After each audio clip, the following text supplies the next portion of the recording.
Hey folks, have you got your drinks ready? We are having a very unusual stream tonight, and frankly, it would be a little bit weird if we didn't have something to enjoy, to toast with. We're talking about The World's End tonight, and there's a couple of reasons we're doing that.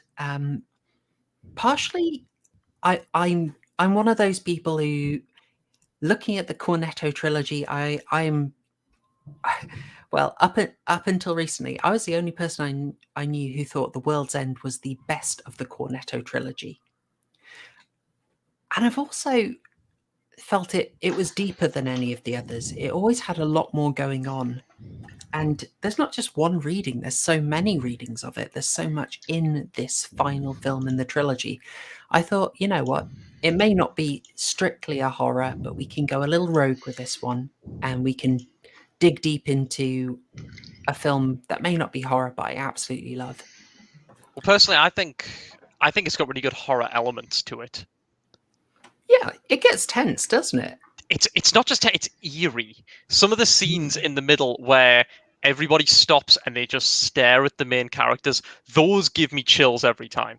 Because it's just Yeah, I think if you're going to call Invasion of the Body Snatchers a horror, you should call this a horror. It's a pseudo horror. I think it's, even if it's like, it's not very scary. It's crypto horror. How about that? Crypto horror. I like that. How about I'll just call it a horror comedy. Fair enough. Sci-fi elements. Now, I'm sure pretty much everyone is going to be familiar with everyone on stream, but just in case you're not, I'll go around the panel and I'll just sort of say a little bit about yourself and a little bit about your experience with The World's End.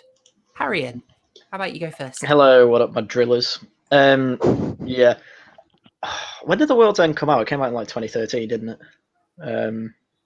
Yes. But so Hot Fuzz was like huge for my generation. It was like everyone had seen it by about 10 times within the first year it came out, and it was generally seen as like the best film ever made. Though I only watched it about 2 years after everyone else, and then I ended up agreeing with them. And then I was really ready for The World's End because I was going to watch that in cinemas. And I remember watching it with my friends, and first time I watched it, I just thought. I thought it was really funny, not quite up to the comedy of Hot Fuzz and Shaun of the Dead, but still up there, despite the fact I've never seen Shaun of the Dead all the way through. And I remember my 15-year-old brain going like, wow, that didn't make sense at the end. Having then watched it again, I thought to myself, wow, 15-year-old me is an idiot. So it turns out, yes, it works out perfectly well. I am not with Zen and Proper Horror Show in saying it's the best. Hot Fuzz is still the best. I can see why it would be your favourite and why you'd prefer it to the other one, though, if you kind of resonate with the deeper meanings in it, because it's definitely the deepest out of the three. But in terms of script writing and plot and all that, I don't think it's the strongest compared to Hot Fuzz. But I mean, we're comparing 11 and 10s here. Like they're still really good, and they're still worth a watch if you haven't seen them. So. I like that framing. I like that a lot. Like, this isn't saying this is terrible, this one's meh, but this is the way. No, these are all sort of, I mean, close to 10 out of 10s. I was about to say, there's not a duff one. These are masterpieces of British cinema. Like, if anyone wants to see like what British like comedy is like there's such a difference between British comedy and American comedy. These are the pinnacles of British comedy. Yeah, Edgar Wright's just a genius. So he did Scott, and he seems to have similar themes in all his films. There's always a childish character who has to grow up. Because he did Scott Pilgrim, he did Spaced, he did obviously the Cornetto trilogy. He did Baby Driver, which, if you look at it in that lens, also works. Yeah, and Vicar is correct. I argue objectively, whereas Zen is subjectively. Yeah, so if you say it's your favourite, fine. If you say it's the best, I'll have issues. We'll see. To a degree, I do. Yes. All right. Yeah, that's fine. Now, Zen, I'm going to come to you last because I want to lead in with someone already saying what I believe. It's gonna subtly manipulate the audience and not even going to notice it. And we're gonna follow that most negative view with what is it? What's your name now? Oh gosh, with that crime guy. you've only just seen it, right? Yes. I Oh. watched it for the first time yesterday, and yeah, it's a film. Oh, come on! Hey, no, I'm We've got a beautiful ratio. We've got a beautiful ratio. No. Hang on, that is an accurate statement. Exactly. Stop with your objective arguments, Dana. guys. I'm just saying. I don't want to give too much away at the moment, but all I'm saying is it is a film, and I want to wait until we're actually discussing the film before I let my feelings be known about it. Okay. All right. Yeah. So you're holding it back. That's I'm okay. holding it That's good. Temperance. Temperance is very appropriate for this film. Mm-hmm. But Zen, you've got a lot to say. But I mean, I knew I had to have you on. So the funny thing is I actually had a similar experience as Harrion did. So I missed the train with Hot Fuzz, and then I think I distinctly remember one day my granda said to me, "Do you want to go see this movie? It's basically the follow up to Hot Fuzz." And I went, "What's Hot Fuzz?" And he basically looked at me and then went, "Right, you're coming over this Saturday. We're watching Hot Fuzz, and then I'm taking you to see The World's End like next weekend." So I watched The World's End with my granda, and much like Harry, I'm pretty sure I did not get like half of the stuff in, like 90% of the stuff in this movie. And then I don't know when it was that I sat down and watched it again. It was a few years ago. It was probably when I was at my first job and I got like Netflix on my phone. So I was just sitting around on night shift watching shit on Netflix, and I probably just stumbled onto this, and I just went, "Oh my god, this is amazing." This would have been around like 2017-ish for me. So, but like since then, I could not count you the amount of times I have watched it. It's been a lot of times. I have gone. I think when I first like really got back into this movie, I watched it like 3 times, 3 days in a row. And the one thing I'll always say is every time I watch this movie, I see new things. And it we'll get into that later. I will try and list off the amount of things I've seen. And the other things I haven't seen and I've had to be told because they are that subtle and I would never have noticed. But we'll get into those. I think this movie is genuinely a masterpiece. And there's so much. We'd just have to get straight into it. Well, yeah, sure. Let's go for it. I mean, I've given us a rough frame here. There are 3 main readings that I have of this film, but honestly, there is so much in it. There is just... Well, I mean, I almost want to just talk about it as a British film because it is so darn British, you know? Yeah. That sort of infects every aspect of it. It's like the Cornetto trilogy. If you've not seen this film, you know, it's like Hot Fuzz. You know, you've got your quintessential British town. I mean, what's this one? It's called like Newton Haven or something in this one. Newton Haven, absolutely. Yeah, and it's supposed to be a garden city, like outside London. Fun fact: it's actually filmed near where my brother used to live. So I've actually been in one of the pubs in this. That's amazing. Which one? Film? Hole in the Wall. Well, the Hole in the Wall is actually the train station. The Hole in the Wall.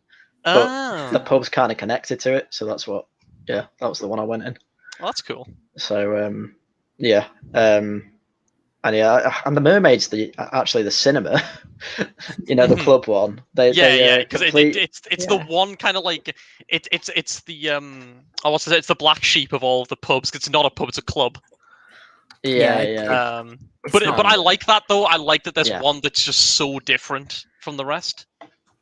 Oh yeah, and you kind of needed it as well for some things in the plot to happen, and it's like why wouldn't a pub crawl have a club like that in it? Yeah. Well, you also need to sort of. There's a big risk in making this film that how do you avoid it getting really, really repetitive, right? You got 12 pubs to visit. How do you make it distinctive, right? Yeah.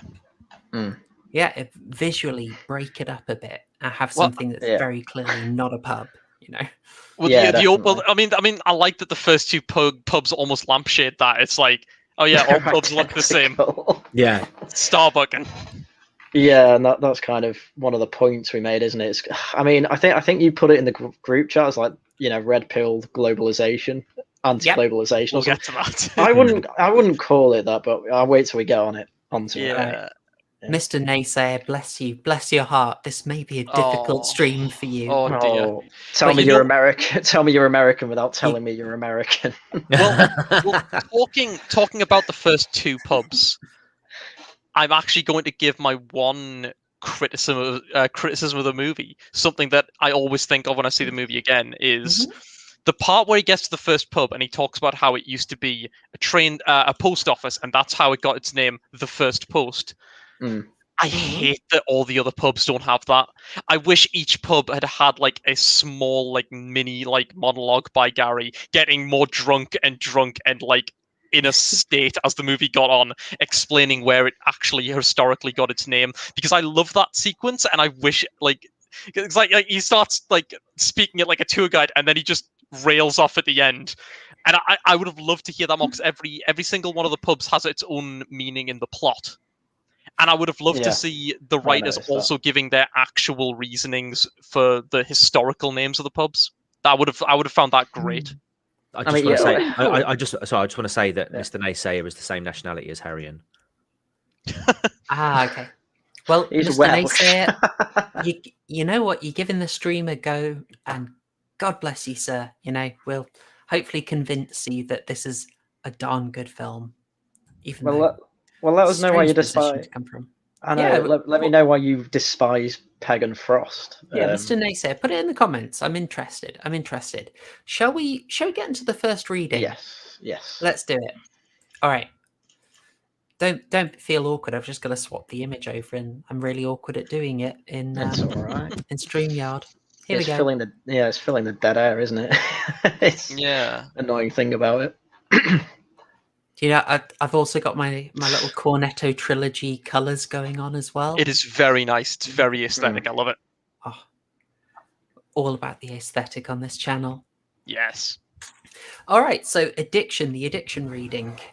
I feel that's pretty straightforward. It's borderline text, not subtext.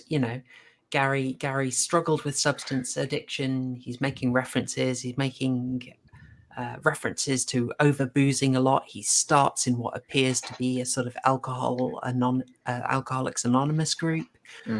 So this is barely a reading. Yeah. But a lot of the film actually just reinforces that in a nicer, more subtle way. Yeah. So this idea of like the quest for booze is already clearly speaking to addiction. The idea that it's basically a life focus. You've got to get to it. And the film does in the structure of the film, you've got someone, no matter how bad the situation gets, just pushing on for the next pub, the next drink, even though it gets worse and more chaotic each time. They keep pushing on until you get to like the most obvious symbolism of how addiction is ruining the life, which is he gets to the world's end. Like, you'll go to the world's end for a drink. Guys, you see this. Obviously. This is an obvious reading.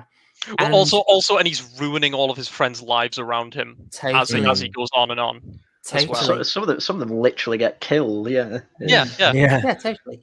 But he goes into the final pub, and I probably should have got a screenshot of it. But the pint in the final pub, it's presented almost like a kind of mystical chalice. It's like a trophy. It's spotlit, so it's the only object of focus in the room. It looks like it's out of an advert, doesn't it? There's a little number 12 next to it as well, just to remind you how many he's had. Yeah, it's 12. Yeah, it's 12. Yeah. But he never gets to drink it, this perfect final pint, and that's the message. There's no final pint. There's no final drink that satisfies you. He never gets it. Frankly, that's actually a really good. I never clicked that of the he never gets to have the final one. Yeah. Because there is no final. That's a good one. Yeah. No. Yes. The AI at the end mentions self-destructive behavior, and the AI even says I can't remember the precise wording, but it says this is your intervention, or we had to stage this intervention is one of the lines that it says to him. Yeah. And I don't want to go too heavy on this, but like something we cannot ignore that's I think obviously plays into this is Simon Pegg does have addiction problems. He is an alcoholic. It's something he's spoken about. That's something he's been working on. I think it makes it even more personal, and I think it's blooming brave of him to put himself forward like that. It's very risky. Oh, absolutely. So, what do you guys think of that one?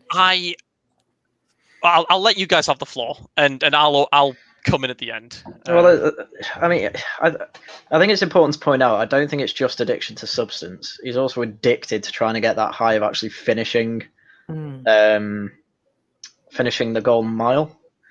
I don't think it's just the alcohol he's after in terms of addiction. It's after a high he never got in the first place. Or that it's the more tolerant you become to a substance, the more of it you need. And I think that day when when he's reliving the first attempt at doing the golden mile or whatever it's called,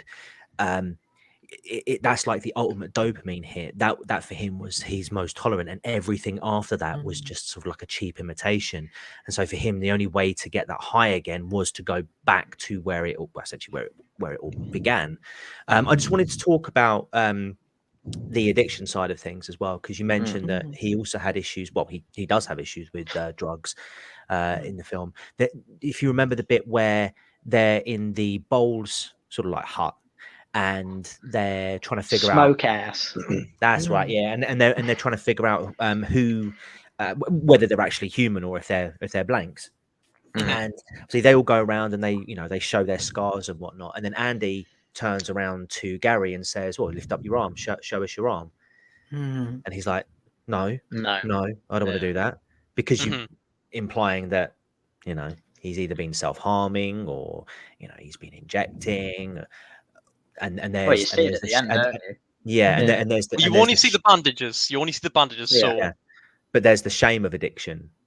Yeah, there as well, and I think that encapsulates that small. What I love about this movie is that it's just small little drops, and it just opens up the picture. You know what I mean? I will say I don't agree with the interpretation of him being ashamed of the of like if he had track marks essentially, because he is quite open at the start of the movie where he goes, where he essentially says, "Oh, I did all my coke in the toilets." Yeah, but again, I think you remember in the car. Yeah, maybe, but again, it's just posturing. It's putting on a brave face. I'm fine. Yeah, no, I'm fine. I don't mind. It's but this leads into it's addiction.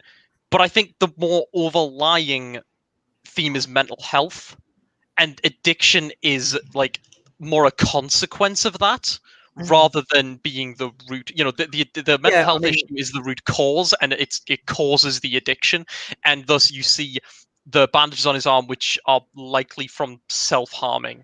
Yeah, I'd like to pick up on that because I think that's important. As you say, he's not ashamed of the drinking, he's not ashamed of the coke, but that idea that there is a dark truth that he has to hide. I mean, his solution to avoid showing the thing he is ashamed of was to go into intense harm, like he bashes his head against a pillar. Yeah. And that's, again, you've really nailed it. The shame is in there. Folks, I mean, maybe it was the hospital, by the way. Oh yeah. Maybe it was the hospital bracelet as well. But my point still stands. It was just that shame. There was that one thing that he was ashamed to be open about. Yes, and that's kind of what the addiction side of it is. You put on a brave face, and you act like you're in control. And Gary was a character who seemed to portray himself as being, I mean, you could tell that he was out of control, but he made it out like he was, he was aware, and he was aware of what he was doing. He was under control, but you knew this was a man who was a loose cannon, who was about to just fall apart. What Claire says in the chat there, Peter experiences an old bully in the bar, and at first Peter seems to not want to talk about it, and then Gary almost automatically states literally a thing you would hear a therapist say to you, something that is clearly been like drilled into his head, and he says it automatically. You can see like he's just saying it without thinking about it, and then immediately after that he goes, "Oh, so I've been told." And then when Peter starts talking, he immediately vanishes and returns with drinks because it's his coping mechanism. It's how he deals with those emotions. And another thing, it's why he punches the wall as well. It's an early sign of self-harm of punching a wall. You notice he does it in the intro, and then he almost does it again, and you see that moment of reflection. And one of the really important parts of piecing together Gary's character is seeing through the posturing and seeing those few moments where it's really him. It's very hard because he does bullshit for about 80% of the movie. This is one of the things that is so good about the film, is so many jokes in it are also hiding a truth. Like, exactly as you say, he's delivered a funny joke. Like, it's obvious that he's repeating therapy talk, and it's also obvious, there's a second layer that, well, there's a funny layer that Gary, who's been an absolute mess, suddenly comes out with this professional clinical talk, and that's a bit weird to hear from him. That's one layer. Then there's a layer that, it's actually reflecting back on him. And then it's his reaction to realizing that he said something is also funny. And then there's that fourth layer of, actually, you've just learned something quite interesting about him. And he goes on to have a character moment after that. Like, this is very layered. It's wonderful stuff. I love it. Going off of one of the things I always say every time I watch this movie, I see something new. After that, they have like one of their first real like character clashes in the movie, where his best friend essentially gives him a mini intervention on the spot, just saying, "Look, we're not going to support you ruining yourself. We're not going to enable you here." And you notice in that scene, one of the things that you really pay attention to is when Gary doesn't like where a conversation is going, he immediately starts joking. What is that thing? What is that thing above the doorway called? Is that really a door? Oh, enable is a funny word. Once you start noticing that, and you realize when he does something like that, he's been put in a spot he doesn't like. So you start to piece things together. So he has that whole bit, and then right at the end, he just goes, "I thought we were home." He walks away. The next time you see him, he is washing his hands in a sink in the bathroom, but then goes to the toilet. And I never put this together in my head before today's watching, which is, I think that, because there's the easy one of, he was just staring at himself in the mirror, having a contemplative moment, or he was splashing himself as well. I think he was crying right then, and then he had to like cover it up. That's complete interpretation on my end, and I've not had anyone mention it, but just that note of he's at the sink, and then he goes to the urinal. It's something I'd never noticed before, and I noticed today. It's possible. He's a very well written, very flawed character, and I love him. He's great. Oh, good catch. I think they'd make it a bit more obvious if he was crying personally. They'd at least give him like redder eyes or something. No, I think that early in the movie they had to make it subtle. Yeah, but they're subtle and not having anything to indicate it. You do. You see he's shaken up by it, and if you think about it, washing his hands out of order. I mean, I guess you could say it might be a kind of compulsive thing. You got symbolism of washing your hands of the issue. It's something to distract himself. He's so worked up that he's washed his hands before he's done his business. Or as I say, my normal interpretation was that he's like looking in the mirror, looking at himself, and having like, especially because right after that he has a metaphorical reflective moment where he nearly punches the exact same wall he did as a teenager. So he has a physical reflective moment looking at himself in the mirror, and then a metaphorical reflective moment. So that's one interpretation. But the crying one just clicks with me. Like I just suddenly realized, oh, that might be what's going on there. Yeah. But I don't know.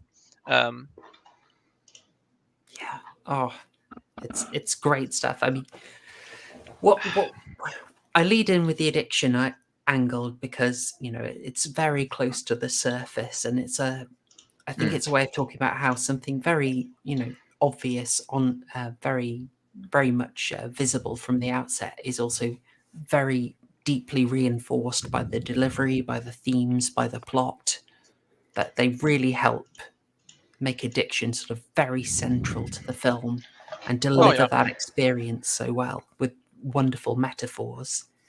Well, it just shows you that it's completely self-destructive. And it takes hard work to come out of. And for some people, they never even do it. They just keep self-destructing, despite the fact it's ruining their lives. But yeah, so that's always been my it's obviously it's an addiction, but the cause of the addiction is clear underlying mental health issues on Gary's part. And one reading, which you said you'd actually weren't aware of, is that one interpretation of the movie is that if things had gone along with Gary's plan, he would have had his 12 pints, he would have said goodnight to his friends, and then he would have gone out and just killed himself at his absolute highest point in his life, knowing that once again he could never get better. He could never. Yeah, how is it? It would never get better than that. Well, he said it, didn't he? It never got better than that. Yeah, it never got better than that. He manages to get better than that, and then he knows 100% it will not get better than this, and he kills himself in that moment. And that is because I've seen a lot of people say, why does he still have the hospital thing still on his wrist?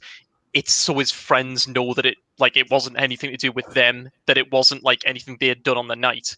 It's so that if anyone finds him, they understand why he did it. And notice that Andy mentions that his mother hadn't spoken to him in months. 8 months. Clearly implying he's fresh out of hospital or what do you call it? The place you go to when you're an addict? Rehab. That's rehab the one. Or inpatient fresh out of rehab or from being sectioned. That's the one. Yes. So it implies he just was like, no, I'm going to get my high, then I'm going to, because I think I always forget to look at it because I'm focusing on other things at the time. He doesn't have any luggage. Oh. He doesn't have any. Everyone else is bringing in suitcases. It's just him in his coat. That's it. Good catch. Very true. That the luggage one I always forget to look for, but it is one I've read. So that's not one I've caught myself. But yes, that is that's a very common interpretation of the movie. And I guess to round this one off, there is one, I think, kind of difficulty with this reading, and it's how do we make sense of the end of the film if addiction is a reading? I think you could look at one way you could look at it is that there is hope. There is things can get better if you destroy the world. If you destroy the world, yeah. But it's just I think for me when I saw his character, I mean, he'd obviously one of the things that was pertinent was that he hadn't seen any of his friends, or he hadn't seen Andy since. So that for me was an indication that he'd moved on from that night and that he'd found his own purpose in life. And and he was basically pursuing that, and that goal, that objective he had actually gave him fulfillment that he would previously find presumably either at the end of a needle or at the bottom of a glass, I think it's just finding your I think overcoming the addiction was for him finding his purpose in life. And like Harry said, it took the end of the world for him to find it, but he found it, and he was much happier. You could tell. Well, it's kind of. I mean, he says it directly. All he wants in life is to have a good time. what does he have a good time doing? He says it twice in the film. It's like, oh, we are adventurous, sir, on a quest, if you will, in need of refreshment. What's he doing at the end? He's literally part of a D&D party. Yeah. That's his good time. Just But being he's a nerd. drinking water rather than pints. Yeah. Because he's having a good time there. He doesn't need it. He's been able to figure out his way to live his life happily without the alcohol. Yeah, he's found his purpose in what you could argue is a much healthier way. Mm-hmm. Well, I don't think it's worth destroying the world for. But no, but I think that's more a side thing. That's where metaphor. He didn't need. There is a problem in that people like if you look at the AI segment as an intervention, he actually rejects the intervention in the moment. Which means the world's end. So yeah, it's like if he refuses to go along with a program, then the world ends. There could be a point that an intervention by strangers didn't work, but once he was with his friends, it was clearly working. Like, I'm pretty sure if the alien stuff hadn't happened, his friends probably would have been able to help him. I'm pretty sure, like, assume the aliens hadn't all kicked off. They confront him in the kitchen or in the bathroom. There is going to be a scuffle because of the state Andy's in. Then they see the hospital plans and they immediately would know what's been going on and they would have helped him the way that only friends really can. Shut up, Vicar. I was going to point that out. You can't just call it a side thing when it's an apocalypse, but it's a side thing in the plot. Can I just mention just while we're talking about the aliens? I had no knowledge, absolutely no knowledge of this film. Oh my god! You know what I'm going to say. You know what I'm going to say. It was a complete it was a complete curveball for me. I had no idea that was going to happen. I actually said that. I did a watch party of the movie today, so a lot of my chat were watching it with me, and I was like, man, I can't. This part of the movie must be so fucking weird if you don't know that that's covered. And now I know that actually happened to you. That's amazing.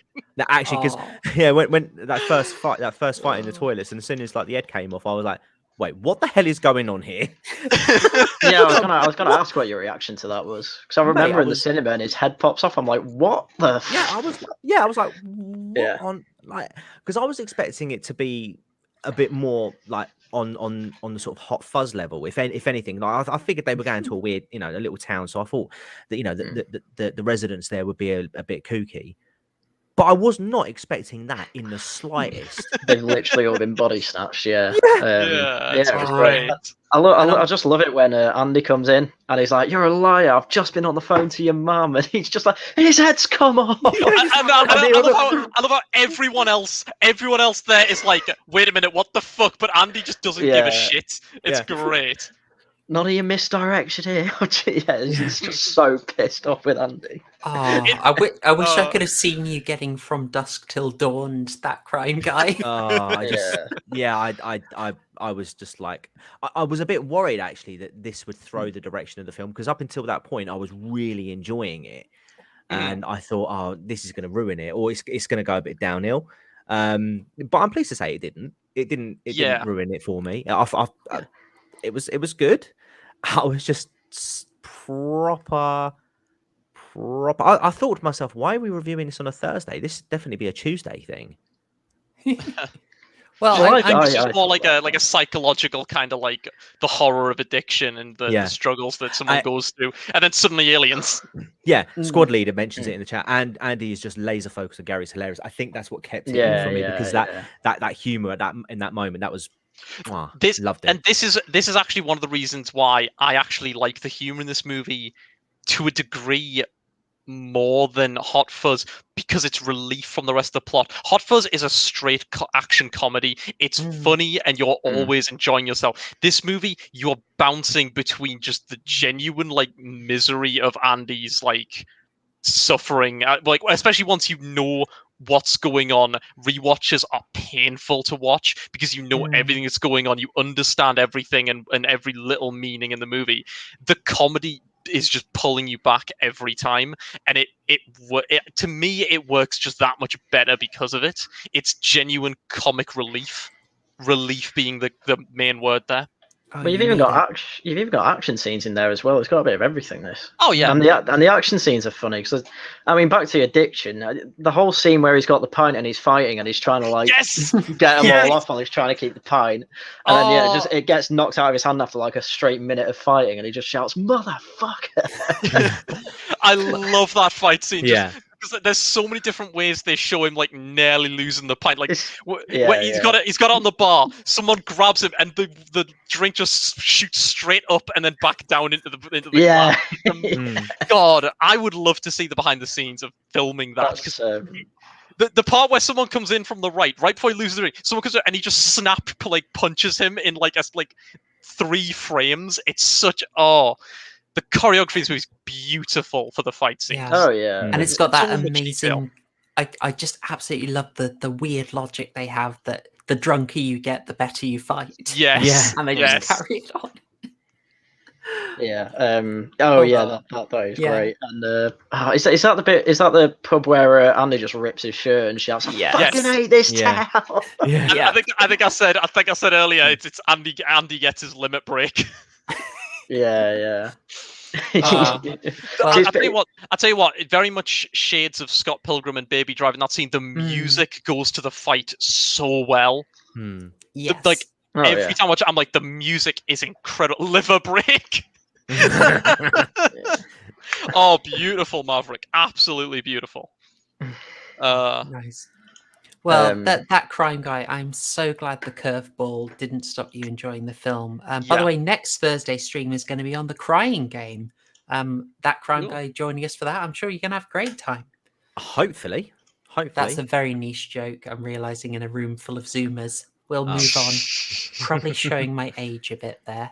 Who's Jenny from the block? Oh, God. How can you do this to me, Harriet? That was bad. I've just realised, crime guy, your avatar has like all the UO people on it. Well, some of them. It does have Jenny from the block there too. You didn't even notice Jenny from the block. Oh yeah, I see her now.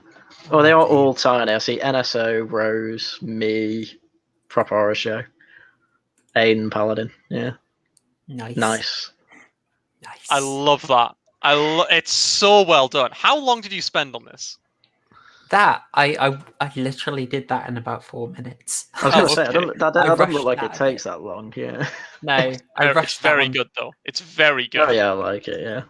Yeah, it's the tricky thing was color matching the helmet because I can't do it in Pixlr very well. I can't. Are we ready for the second reading? Do we want to go into that? Yeah, we can do.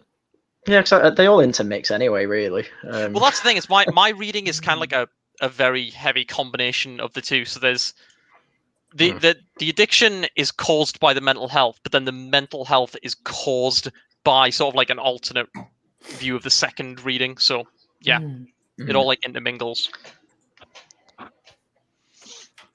So the second theme, globalism, how they refer I hate that title, Starbuck Breaking.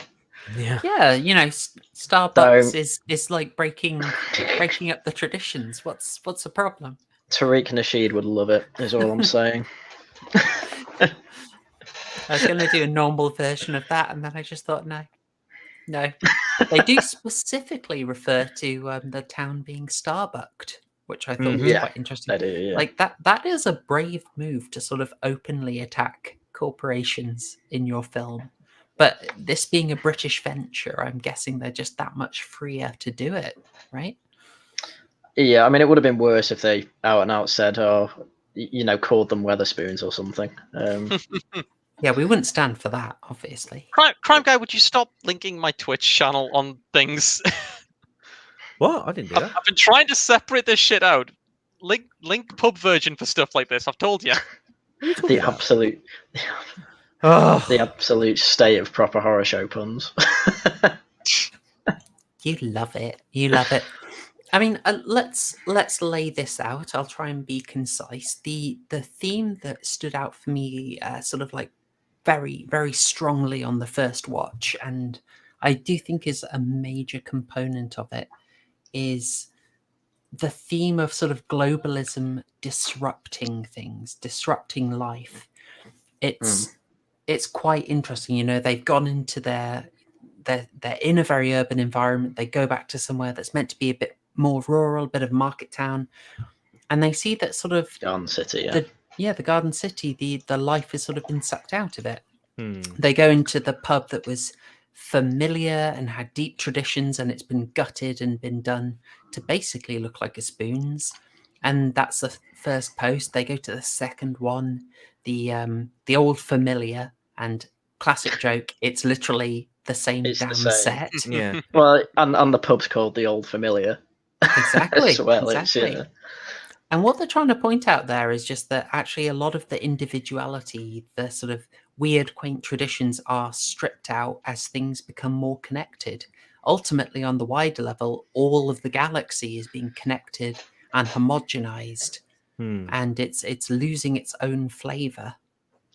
Well, what I find, another like kind of layer to that joke as well is that in the first pub, Gary leaves the pub just saying, "Yeah, it's shit in here, isn't it?" And then they go and one exactly the same and spend more time in that pub Yeah.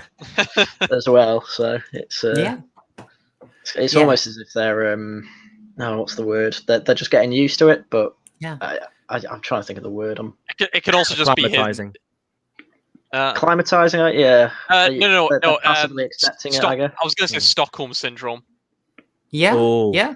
I don't know if I go that far. It's not like they're No, it's harmed not. by it. They're not kept hot. If you want Stockholm syndrome, stay tuned because I've got a video coming out which is Oh boy, that chill guy at it again. Oh, There you go. sweet. Good I don't miss chilling. an opportunity. I don't miss an opportunity. But no, it's not Stockholm syndrome. I just think it's like Harry says. I think they just accept or institutionalized. Yeah, they just accept. They just accept more accepting of it this time around. It's like, okay, it's gonna be like this. Fair enough. Let's just crack on. Yeah, exactly. Get on with it. Yeah. Where's You the see- harm? You see on the sort of spicier angle, you see like literally the people aren't the people they were. They've basically been replaced. You can take that a number of ways, but on one angle of that, it is that effectively Communism. their individuality is gone. Yeah, Yeah. they're not individuals. They're part of the network. They're globalized. If Yeah. you are too deviant, you will just get replaced. See, That's one of the safer interpretations, and that's one of the fun. Go for it. That's one of the fun things about the Reverend, which I laser focused in on today when I watched it again. He doesn't really do that much. In fact, the other guys with him say more than he does. He's removed because Gary knows him. He's a potential threat not because of what he does, but because of because of what he could do and why he might do that. I don't actually think he's removed because he says too much, but because he has a reason to say too much because Gary knows him. That's how I read that. I didn't get that. I took that more at face value. Because he barely says anything, and the other guys say stuff to them as well. They're like, I think they say like, "Oh, they have it all in hand." It's like they're not exactly being subtle about it either.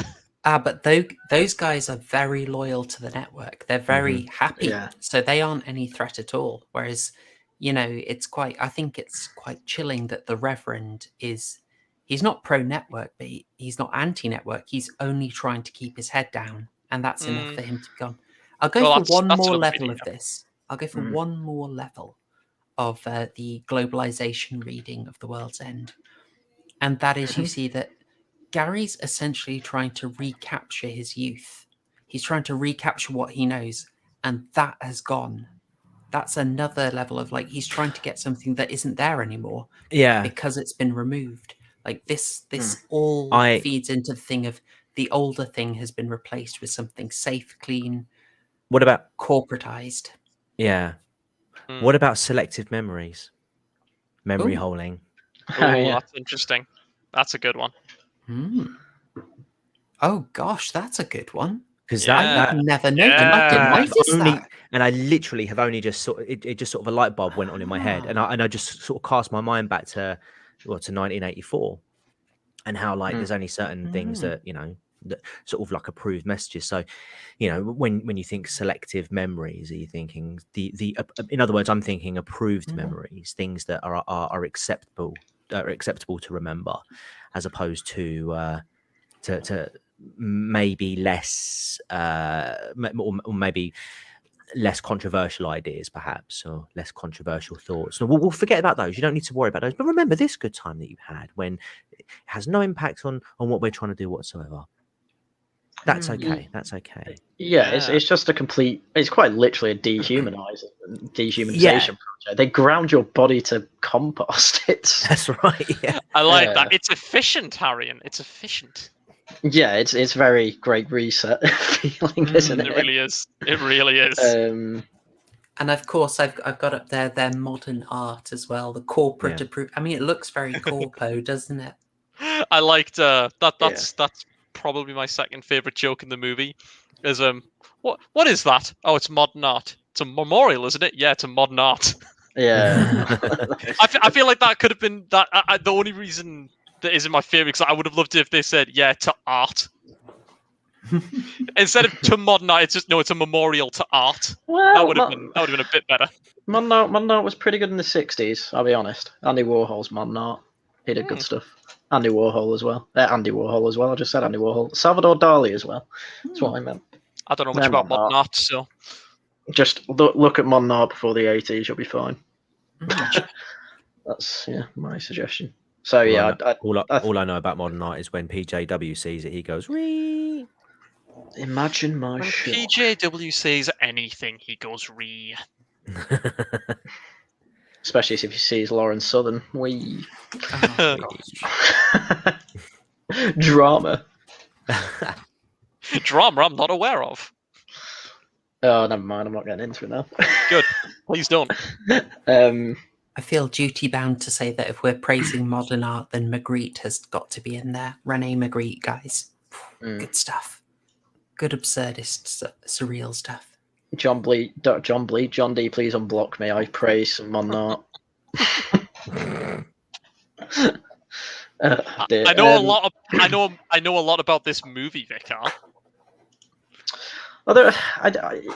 Thinking about it, an interesting thing about kind of the globalism aspect is it kind of implies that, which I agree with, that human nature is universal, because they say when they're arguing with the network that they're like, I bet we're not the only town where you've had to kill 99% of the population. And it basically says, yes, we've run into some trouble with it, and that's one of my favorite points, where it says, yes, the network has been experiencing some difficulties. That little joke there. I like that one.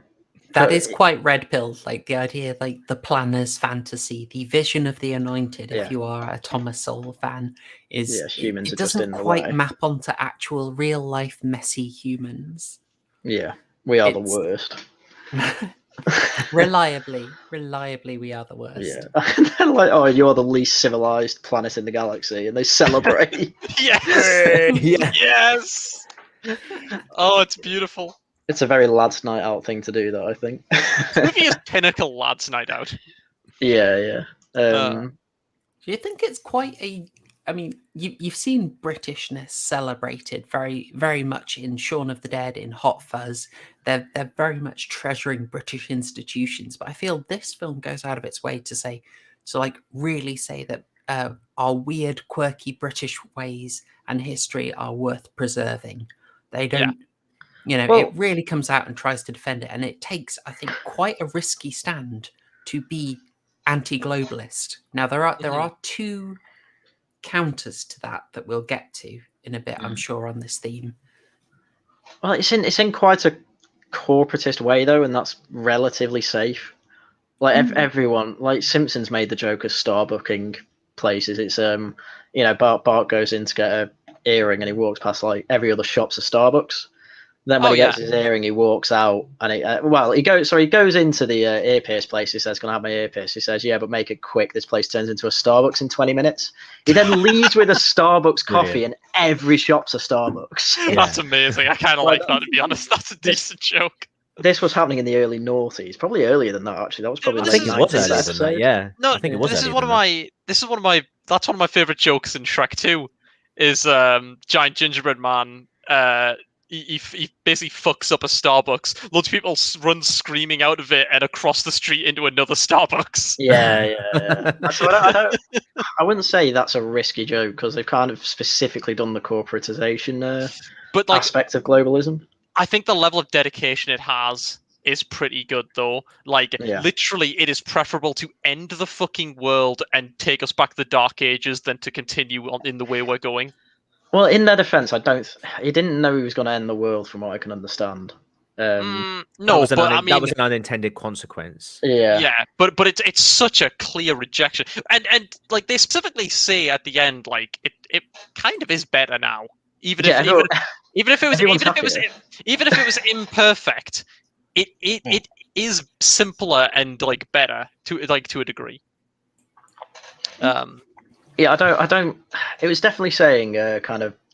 It was definitely going after the localism, but it felt like kind of on a town level and an individual pub level. I mean, only in Britain can you literally make a whole film around the identity of individual pubs.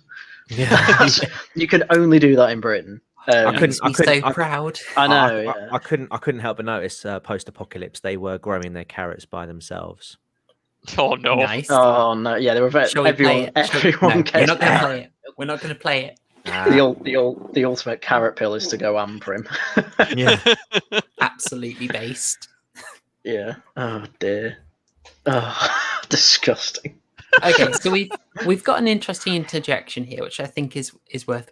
Is it playing it a bit safe? Yeah, it kind of is. You can say, corporations, grr.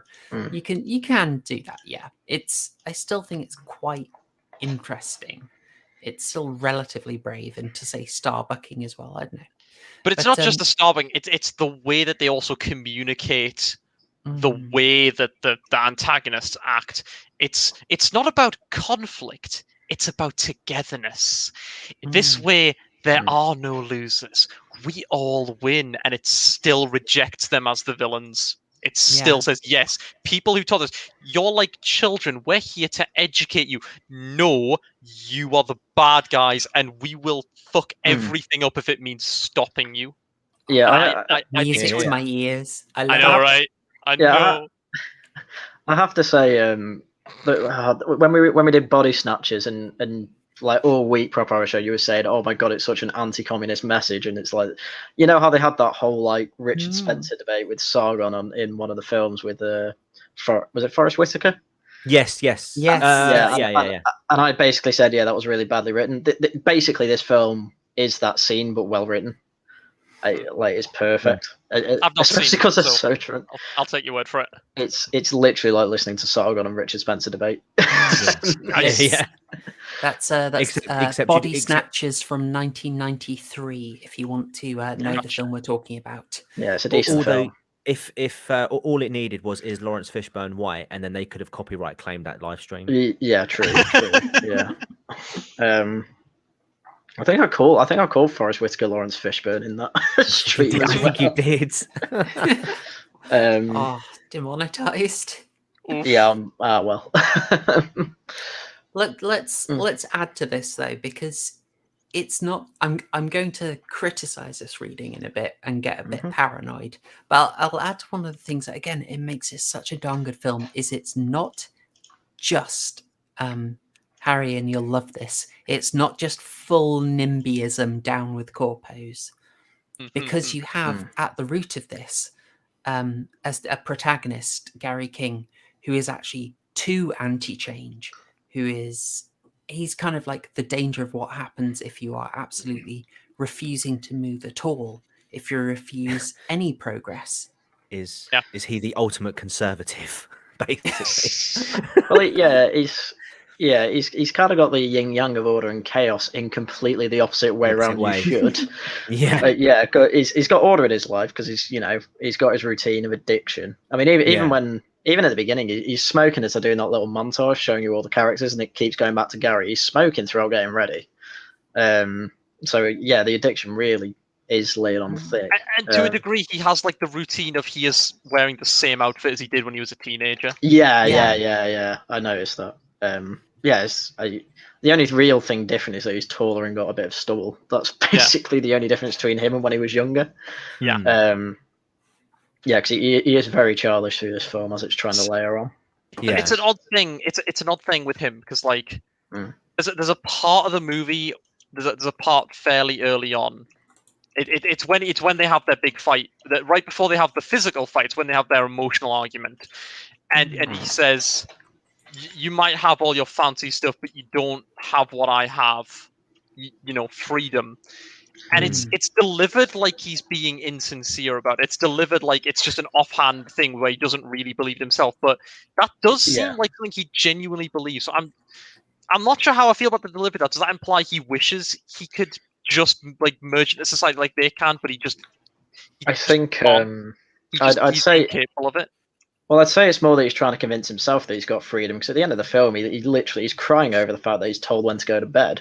Yeah. Because he doesn't have any control on his life. Oh man, don't. He's like, they tell me when to go to bed. Me. It's heartbreaking. No, that scene always makes me cry. That entire sequence in The World's End, I cry literally every time I watch it. I can't. And that line's always there's that line and the you've got your perfect wife and your perfect house and your perfect job. Those two parts are just the 1-2 punch that just have me in a mess every single time I watch this movie. I was watching it earlier, and I turned to my girlfriend, and I had like tears run down my face, and she looked at me and went, "Ending a World's End." I was like, "Yeah." Because even she knows like how much this movie just it's so good though. It's so good. That again, that was just another little scene in this film that caught me off guard. I didn't cry. God. But because I'm heartless, you see. But it's all leading up to that. Yeah, but you do, you do sympathise deeply with him because he was a guy who just clearly struggled to, move on with his life, and he was just stuck in the moment, and he couldn't escape from it, and to the point where he was literally having those interventions. And it's not just Gary either; it's Andy as well. He is one that it took me a good 10 views of the movie to watch. The entire opening of the movie where the two of them are like talking in Andy's office. Andy is just straight-faced, straight-laced. He's just kind of like sidestepping and like nonchalanting every single thing that Gary says because he's ready for all of it. What makes him lose his temper? Gary says, "Do you need to check with your missus?" Yeah. Oh. That took me so many viewings of the movie to notice that. That's when he stands up and says, "Get out." And then you get the context later. Yeah. Yeah. And you also notice in the middle, right about a third of the movie, he goes, "My wife wanted us to go organic." It's little touches like that. It's a beautiful rewatchable movie. It's so good. I'm giving you all these now. No, I love it. This is stuff I haven't noticed. They bury it deep, and they're expecting you to sort of. They're not expecting you to catch all of this. If you get you have to rewatch it. Yeah, good catch. No, you're never going to see all this. You're never going to see this on like a good 5 rewatches. So many of the things I never noticed until I like watched a video about it or I read stuff about it. I'm gonna give people the one from that I told you on the other stream where we like briefly discussed the movie.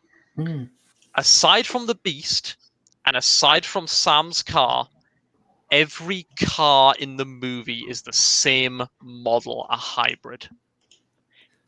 Every car in Newton Haven is the exact same make and model, and it's a hybrid car. I don't know the exact make and model, but it is the exact same model. It's a genius touch. It's incredible. And I'm not a car person. I never would have noticed that without it being mentioned in a video I watched about the movie. But it's such a good touch.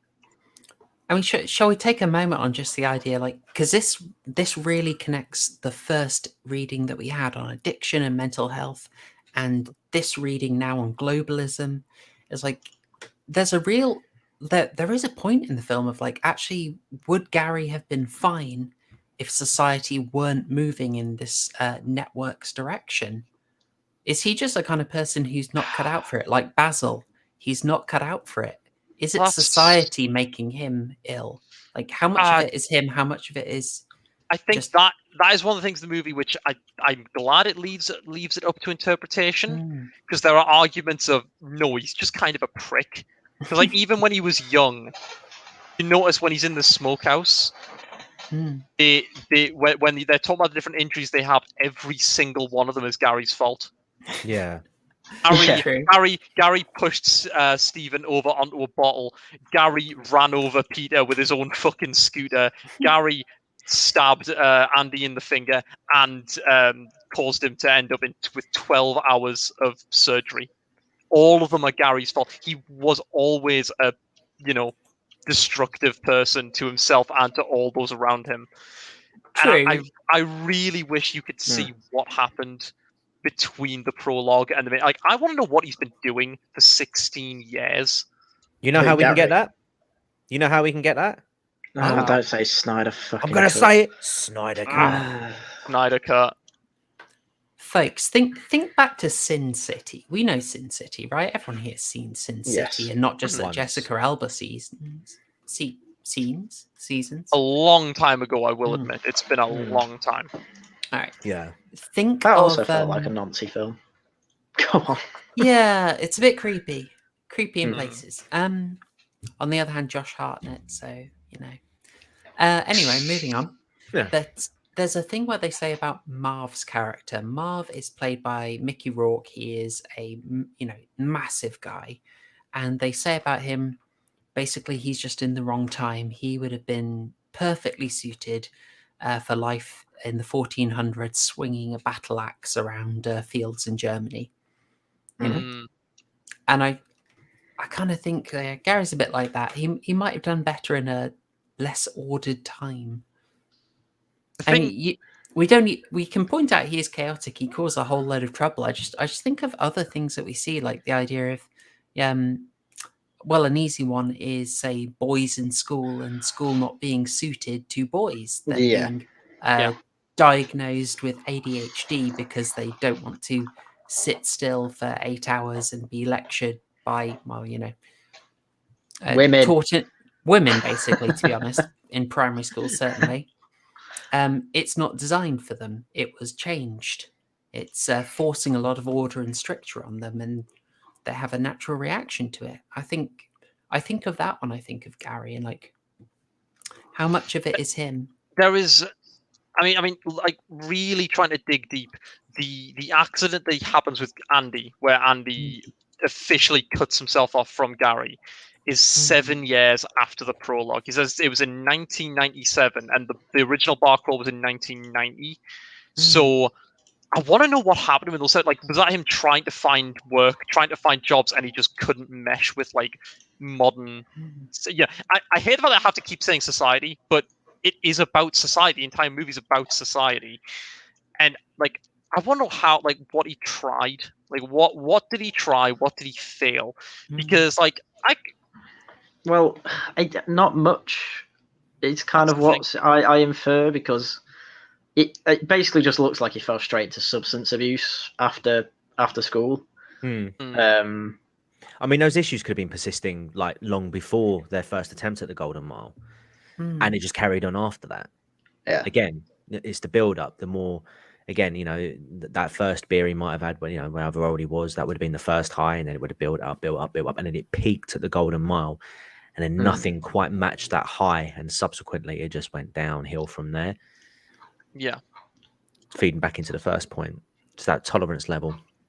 That's the thing. It's like you don't get to see like did he try and like find jobs like the others did, and did he fail, and that's why it kept going. Because I mean, you don't see him like genuinely like the way he is in the modern times, where he's necking pints outside a bar that are like 2/3 drunk. Minesweeping, yeah. Minesweeping, yeah. Is that the term for that? Yeah, That yeah. is the Yes. term for that, yeah. Jesus Christ, I am the pub virgin, and for once I'm glad for it. I was gonna say, I'm surprised how much you like this film, given you've never been to a pub. I love interesting. I love the aesthetic of the pub, Harry. How many Well, times do I have to explain this?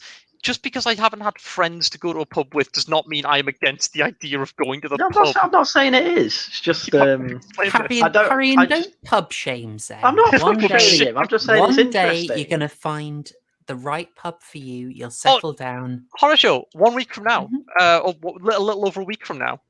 It's Yeah, we're going to a pub in pub night. I thought it was this weekend. No, it's next weekend. next week. It's the 7th. Oh, is it? I'm gonna get hammered. I'm probably gonna get hammered because Kizza keeps saying he's gonna buy me shitloads of drinks. Oh, he's gonna. Oh, I'm not gonna make that joke here, but I hope it's a pub with fine character and morals. I hope so too. Yes, I But yeah, feel like that. it's lost my thread a little bit, but I feel like the movie would have been complete if it had established that he tried to find jobs and then that is what had caused, like, he failed in that and that was what had caused him to spiral, rather than it just being he is a naturally shitty person. Because clearly his friends still cared about him. That's the thing. No, he didn't. Like it was never his drinking. It was never him hurting them physically that caused them to leave him. Andy lines it out in The World's End. It wasn't that that I crashed the car while trying to help you. It was that you left me. Mm. Mm-hmm. And Yeah, it's a massive belt end. yeah, Well, but yeah, again, it is that's- awful. I just want to see how that had gone that far. That's the thing. But yeah, I love the movie. You had something to say about the epilogue. Yeah, Horrorshow. I've got a weird theory about this, and I think there might be pushback on it, which is absolutely cool. So, bearing in mind that I think whilst Gary is a warning against total refusal to move on, refusal to progress in any way whatsoever, both in a way in a refusal to sort of become an adult, but it also applies to this idea of wanting everything to stay exactly as it is forever. Okay. Even given that the film is very critical of globalism, coming in, planning for people, overly connecting everything, making it absolutely homogenous, so total global homogenization, and removing control from people, replacing people, etc., etc. Now, that is quite a spicy reading, and I think that this spicy reading, because it can be read slightly spicier than that I'm not going to put on a stream. You can do your own interpreting. I think the studio was aware of this. I don't actually think those are the politics of the creator or anyone involved. And I think at some point they realized we need to do something against that message. And that's why I think that you end up with the end that is somewhat off. So just to recap, at the end, you've got the epilogue where it's the post-apocalypse world, right? And the very last thing you see is Gary King going into a pub with his band of robot mates. Now, Gary King, Simon Pegg, looks like he's put on a fair bit of weight. That indicates to me it was filmed at a different time to the rest of the movie. Like there was a note from a studio, okay, we need to change the ending a bit. But in this new world, he's explicitly teamed up with the sort of the interlopers, if you will, the new people, the replacements. He's allied himself with them. And the bar is explicitly full of, big white skinheads, North FC types. And it's explicitly setting him against them, and it's kind of a weird reading because it's kind of like, the blanks, they kind of come in and wreck the world, and these people are trying to sort of do their own thing, and you just come in and attack them with a sword for no good reason. It's kind of like, it's a bit harsh, man. It's kind of hard to blend that scene and the messaging of that with the rest of the film. So go ahead.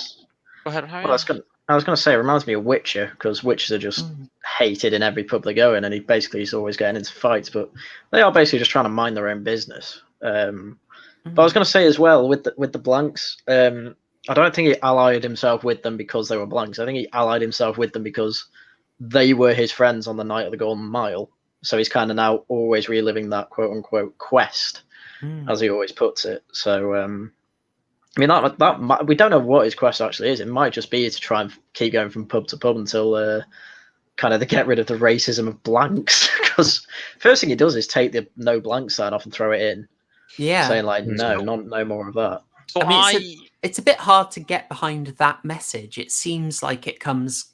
It's kind of hard to take that message, you know. Well, I'm with Kekistani Vicar. I'm with Vicar on this a bit. You know, the hatred towards the blanks is kind of justified. I mean, bearing in mind they were pulverizing and turning people into compost in order to achieve their aims and infiltrating cities. So it's not a case of outsider bad. It's invader.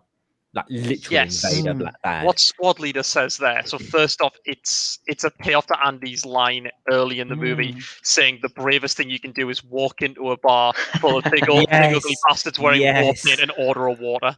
It is a good payoff, but it's nevertheless. But also one thing I have to draw a point with your. I hate to say it, but homogenizing of the blanks. There's the blanks and there's the network. The blanks are literally slaves of the network who had no agency of their own. As well, notice like they literally get taken over by like the light and speak in the network's voice. And then at the end, they specifically state they woke up and they were like children. They had nothing. And if we're gonna, you have one interpretation where, let's say, the blanks are an analogy for quote unquote a replacement.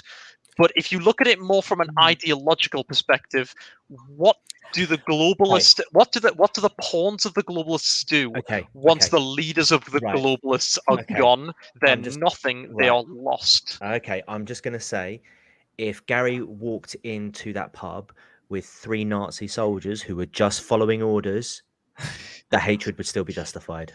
I mean, that is a bit different because they don't have individuality. That's like the main thing. They didn't have individuality. They then did.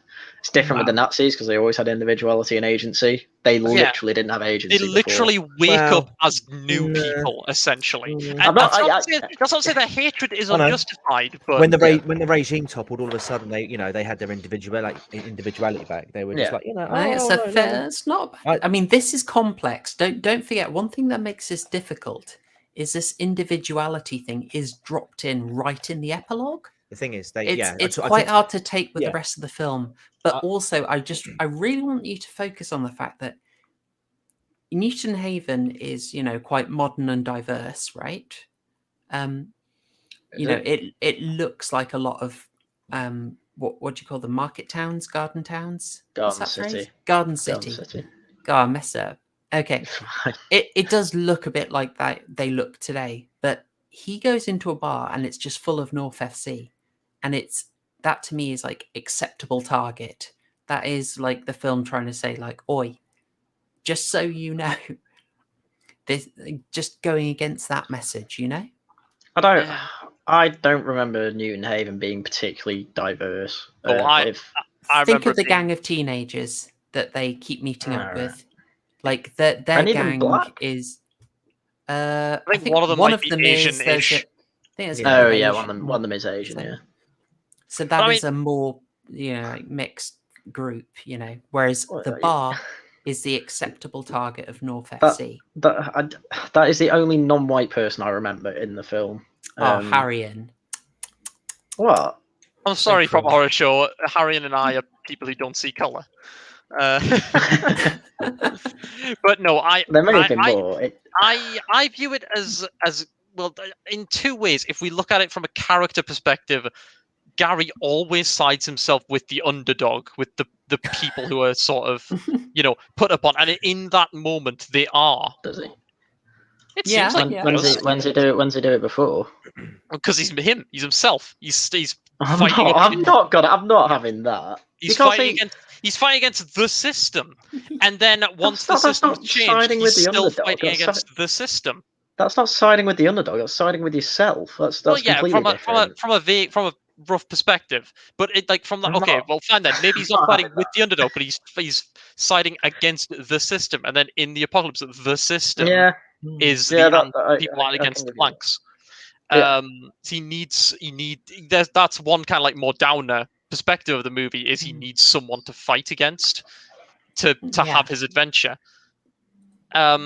Just because there's not government doesn't mean there's not a prevailing culture, Vicar. But but then like I say, I think from a more ideological perspective, it's saying that look, as much as the globalists are doing all of this, at the end of the day, there's going to be a lot of people who are pawns of the globalists, and maybe one of the only ways to move on is to lend them that hand and say, look, because again, if you think about people like the middle management types who only have their positions because they are part of these systems, they are fucked when all these systems come crashing down. And why not lend them your hand if they're willing to give you theirs? That's always been my reading. Is it's a symbol of forgiveness, because otherwise it's just vindictiveness. I mean, we're obviously all inferring here because we don't know what happened how Gary got in that position with the four. I'm not taking it that he's siding with the underdogs to fight racism. I think it's literally just he wanted to go with those four because it was the high of his life. He was with his five friends. I lean towards Harry in there. And then it just happens that there's okay, well, we want to go anywhere we want. We want to have a good time. Oh, it turns out that you're no blanks here, right? We'll fight that then. I just want to make sure this isn't misinterpreted. That the point is we're talking about this stuff in a more nuanced way, and I don't think that's so much in the film. I think that last scene is there to be a sort of a very blunt message. I always viewed it as it's meant to be as happy an ending as Gary could ever have. That is the happiest of endings. Who did they cast as people in the pub, though? That was big ugly bastards wearing war paint, stereotypical footballer types. But if they were instead in the perspective of post-apocalypse, they were all acceptable targets. Which, if you also, you're reading way too into it. But again, I just view it as the payoff of the Andy's line earlier. Of the earlier joke, that's it. Right. It does seem more of a payoff than a sort of like think of the opening of Batman v Superman? The subtle references there.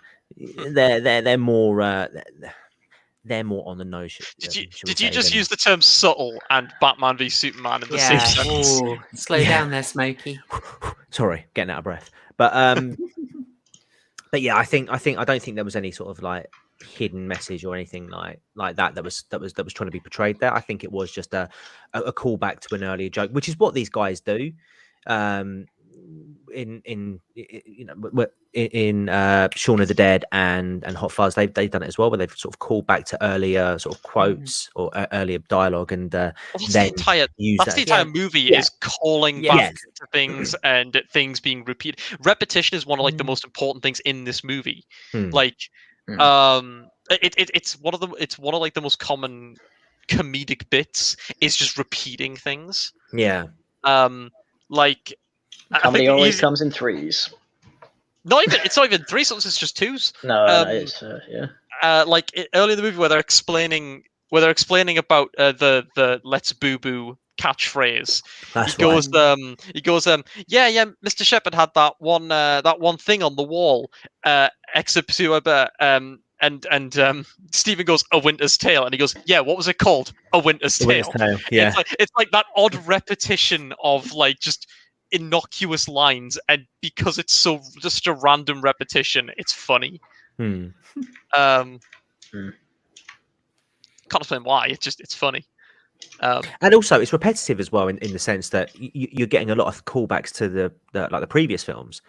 You know, Yes. the way they sort of transition from scenes, you know, like the old like coffee, car, ignition, zoom. You know, you get that in all three of the films. Well, that's just Edgar Wright's directing Yeah, style. but in fairness. that's Scott Pilgrim as well. But that's it's a repetitive style that's carried over. Mhm. So it's not just in dialogue, but just in terms of thematic presentation. It makes it very recognizable. It makes you feel very comfortable in definitely. what you're watching. Yeah, he just puts so much effort into framing shots to And make them He's exciting. incredible. And also the repetitive use of certain actors or extras. So like the opening scene where Gary's using when he's sort of like, you know, obviously monologuing the opening scenes, and you see him in the AA meeting or wherever it was. You know, it's the girl that he was sat next to was the zombie in their back garden who fell into the puddle. Yeah. all of the actors get reused in the cornetto trilogy. It's just a thing that goes on. Well, I do like the more subtle ones like that. Yes. Well, most of them are reused from Space, like as well. And you know the guy Reverend. I need to watch Space. Well, the Reverend I keep was forgetting to. Mark Heap's one of the pub landlords as well. Is that the one who's like really jovial and like is the stereotype of what they think a bartender should be? Yeah, he's but they're all too wasted to notice how odd it is. And that's one of the things I love about the movie as it goes on, is like how very unsubtle everything becomes, but they're just so drunk they're not noticing. The like Oliver being replaced is so obvious, but they're all just so wasted that like at that point they're like six pints in. Beers in. No, it's seven. It's 7 pints. They're on their 7th pint when they get him, because it's the two-headed dog. Because it's when they fight the twins. That's the other thing. Every single pub has a purpose to its name, and I love that. Oh, it was quite funny as well, actually, when you think Gary's gonna crack that or sort of clock on that Oliver hadn't. That had been changed, and he's mentioning, oh, you know, you made it further than this time. And this sort of like moment, he's like, oh, okay, and then he's like, well done, mate, well done. You're like, oh, come on, dude. But he's just so drunk. It's like, but what gives it away, and I thought this was really clever, was earlier on, because when they're monologuing, they talk about his tattoo, not his tattoo, his birthmark on his side of his head, and then and it was Andy who picks up that he'd been replaced, because obviously it's a DNA copy. So when he was replaced, I keep calling it a tattoo, that birthmark was back again. I thought that was really clever. I can't. The lighting. It might just because I only have a DVD. I don't have a Blu-ray of the movie, but I can never notice his birthmark. In fairness, I'm too busy enjoying like all the comedy, because that's like probably the comedy high point is the cross hands through to around about the beehive. That middle chunk of the movie is like the absolute pinnacle of all the comedy in the movie. Right before it starts getting really dark in like the very finale, even if the comedy there is also good. But yeah, I never see it. But he's just so energetic, and he's got so much like. All his reactions are completely different. Like before, you can tell he gets really pissed off when Andy and Steven keep talking about his sister. Yeah. But then in the two-headed dog, right after he's been replaced, so it's very, very immediate. Andy goes, he's probably going off to try and fuck Oliver's sister, and he just goes, Andy, and he's always got that kind of like, oh, you kind of like attitude, and it's and I think my chat loved it when they're in the Mermaid, and he gives them all their pints. They go off to like flirt, like snog the girls, and it just pans to him grinning at them, and it's like, yeah. Which is I really like that as a screenshot. I need to use that as like a reaction image more often, because it's so fucking funny. Oh, I only realised this time round the significance of him being called O-Man. I didn't know about that. How did it feel to get that reference, Harry? And how did it feel? I now feel like a horror film connoisseur. Wait. just to make sure I'm not missing the point. Elaborate. He's got a birthmark of 6 on his forehead. Oh yeah. And that's from the Omen.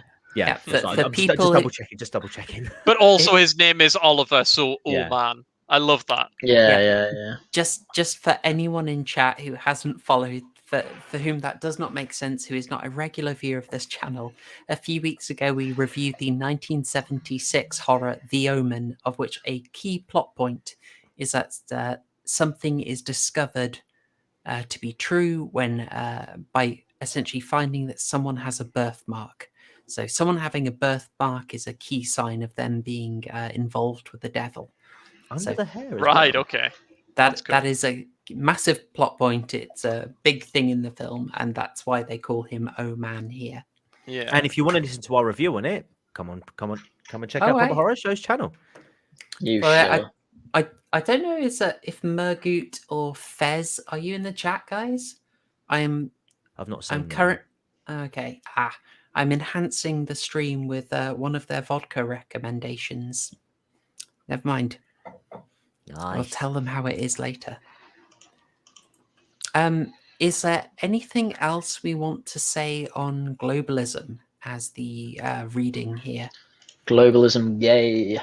I think we've gone over everything. You know, it's one of the best sort of like globalism like analogy movies. Mm. I mean, And it's one of the only ones as but well. Yeah. Because Andy's not perfect. Gary's not perfect, and I think that really helps.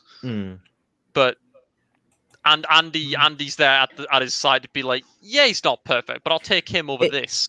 It also highlights how fragile space communism is when they can't even win an argument against a broken, drunk, like low drunk man. Yeah. Well, that's brought up throughout the film. It's pointless arguing with Gary. He's always right. In fairness, it is impossible to argue with someone who refuses to listen. That's not an indication of your lack of ability to argue, and that is more just their lack of it. As I'm sure Harrion has noticed by my appearance on Popular Opinions. I was going to say I watch Popular Opinions regularly, so I'm very much used to that. I truly am Gary King in many regards. That is not something you should boast about. It's not something I boast. It's something I've accepted.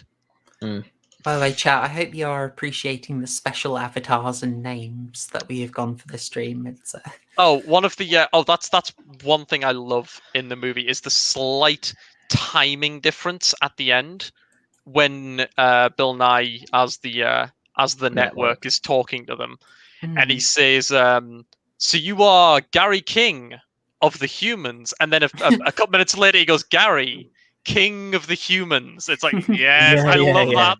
I love that. It's so good. All right, thanks. Shall we go on to the third reading of The World's End? This is the most relaxed one, thankfully. It is relaxed. It's very sad chill. though. And this is probably the reading that hits me the most for recent things, because I have recently come to an end of an era with something else I'll go into later. I mean, does someone else? I can lay it out unless someone else wants to.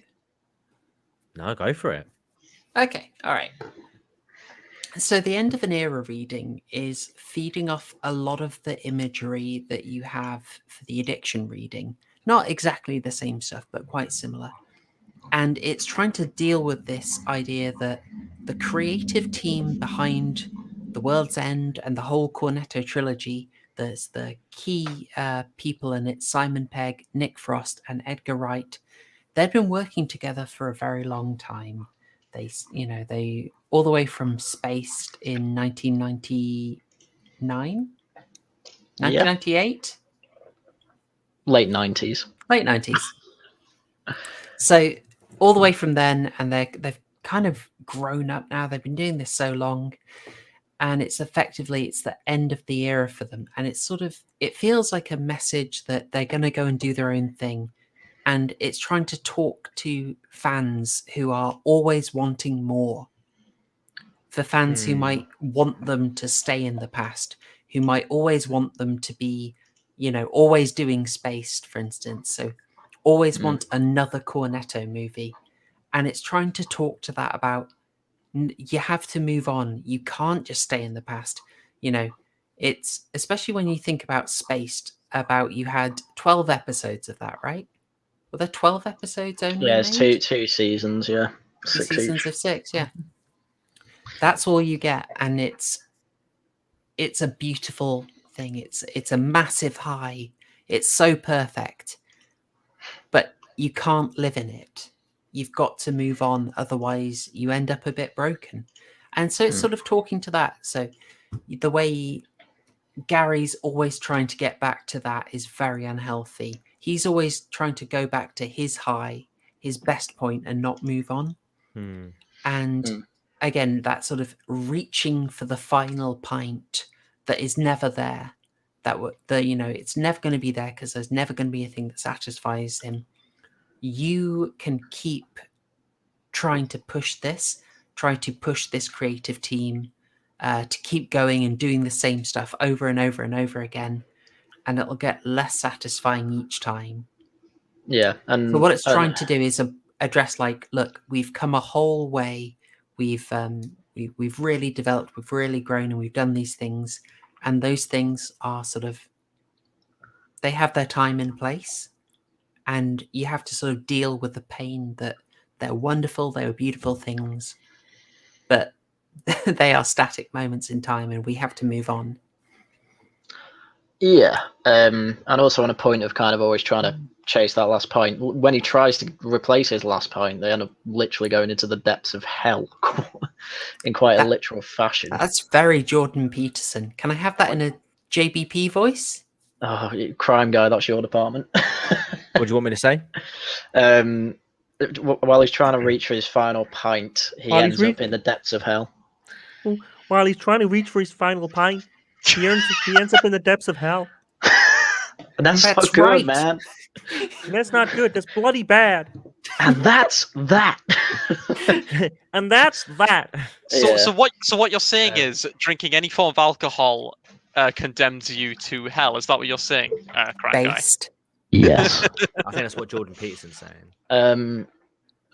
Yeah. So, and on this topic of kind of on an end of an era as well, there's kind of a whole reading of reconciliation as well. There's a lot of forgiving in this film, and literally behind Andy, when he's doing the epilogue, it says, "To err is human, to forgive is divine."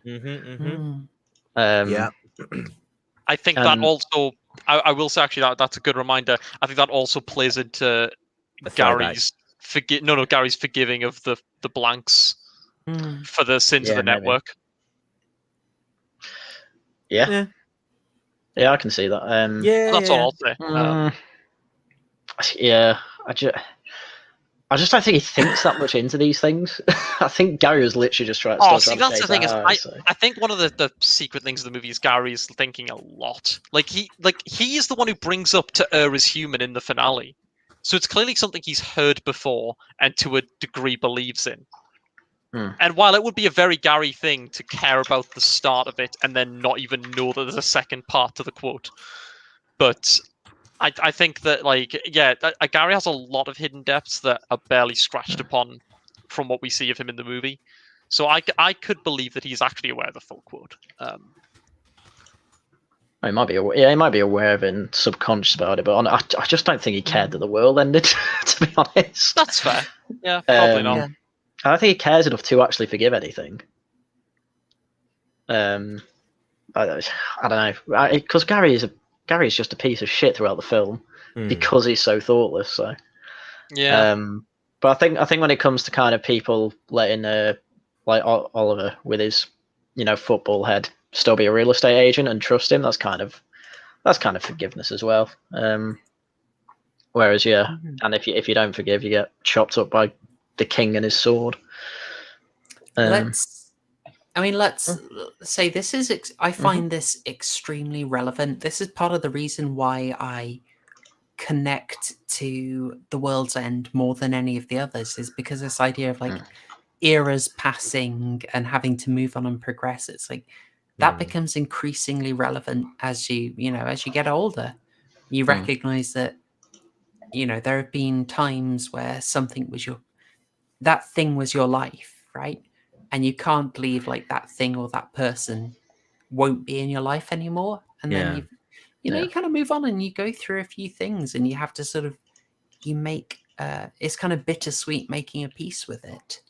And I see that happening in this movie, and it always gets me thinking of that. Bitter sweet, just like alcohol. Bitter, Oh, sweet. nice. Oh Depends wow! on your choice. So apparently, the original plot for this movie was that the group would go back in time and encounter their younger selves, and that would have made it much more sci-fi. But that would have been a very odd movie. Just don't do time travel. I mean, I don't. That is I don't my know- suggestion. I don't know how that would have come about, because I remember distinctly that the entire purpose of the movie, like from a meta sense, ignoring all of like the political meanings and like the sort of like talks about mental health and addiction, it's that classic thing of someone was thinking about real life and they thought, oh, what if we did this with a movie? Sort of like you guys have seen the movie Tremors? Yes. Oh, love a bit of Kevin Bacon. That would be a good movie for a proper horror show. Yes. I've not seen the sequel. I've only seen the original. But I've seen quite a few of them. the reason that movie came about was that the creator was just sat on a rock in a desert, and then he looked down and thought, now what if I couldn't get off this because something wouldn't let me? And that's how that movie came to be originally. This movie was brought about because of the idea of like leaving your hometown and then returning later, and it feels like everything's changed. And yes, things have changed, but you have changed also.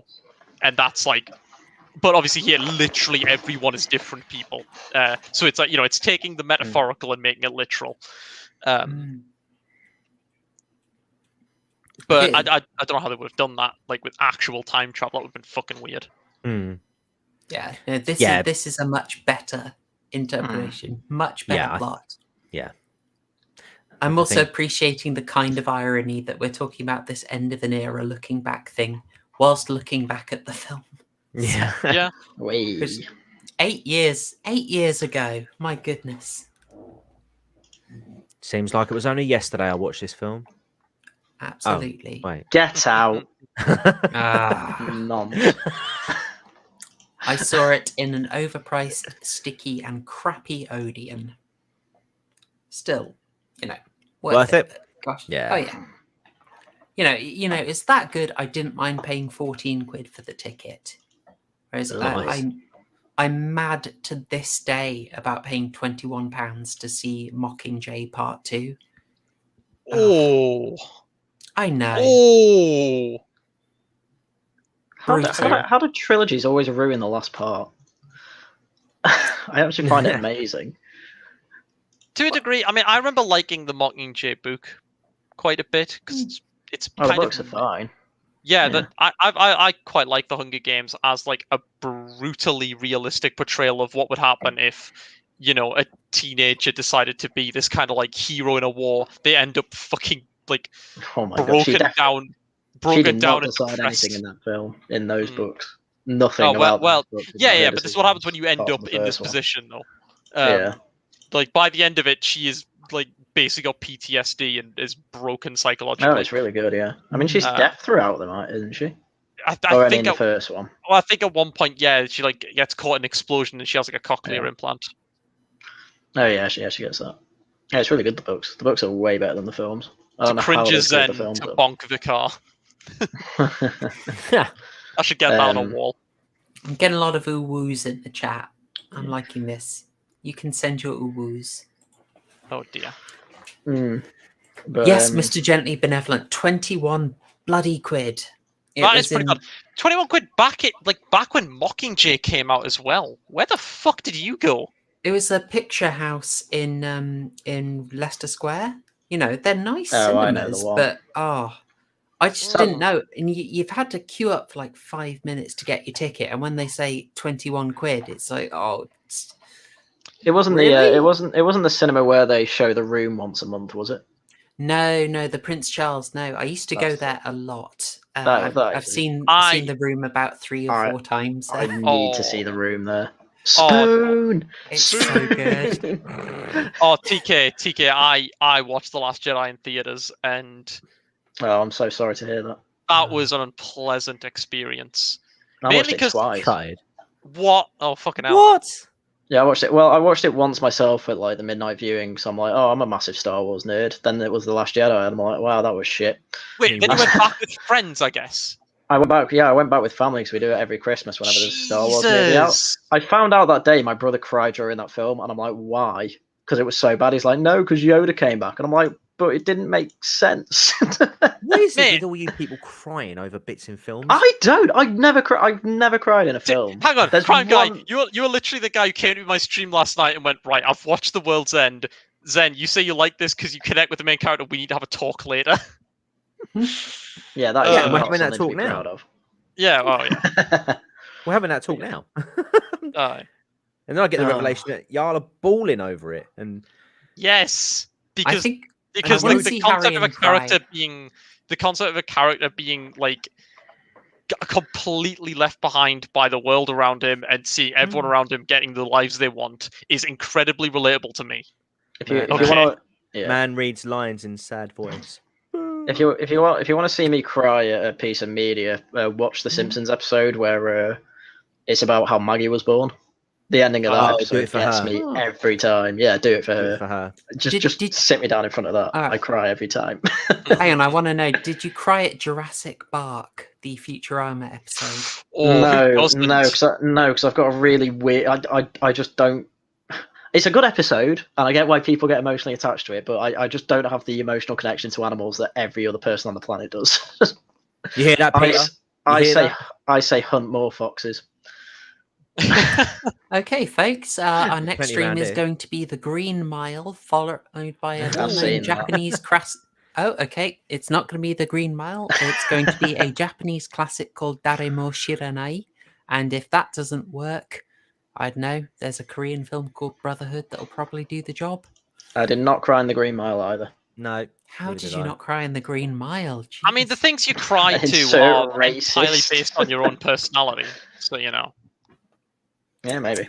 what do I cry? What do I cry about? I cry at this, and I cry at Yondu's death in Guardians 2.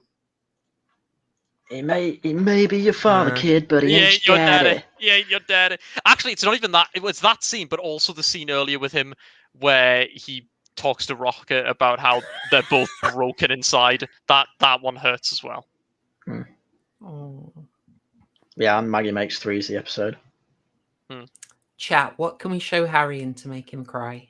Bambi. We need more suggestions. Gotta figure out what I Harry's just laugh at the weaknesses. That's the fucking thing. mum getting shot, to be honest. Oh, what was it? I was reading. Oh, what was it? I was watching something. Oh God, it was like they were talking about Bambi. It was like, oh, you don't. Oh, it was Friends episode of Friends. They were talking about Bambi, the scene where Bambi's mother dies, and like, didn't you cry at that? To Chana, and Chana was like, oh, I was. So he was saying something along the lines of, oh yes, I was sad when the man stopped drawing the deer.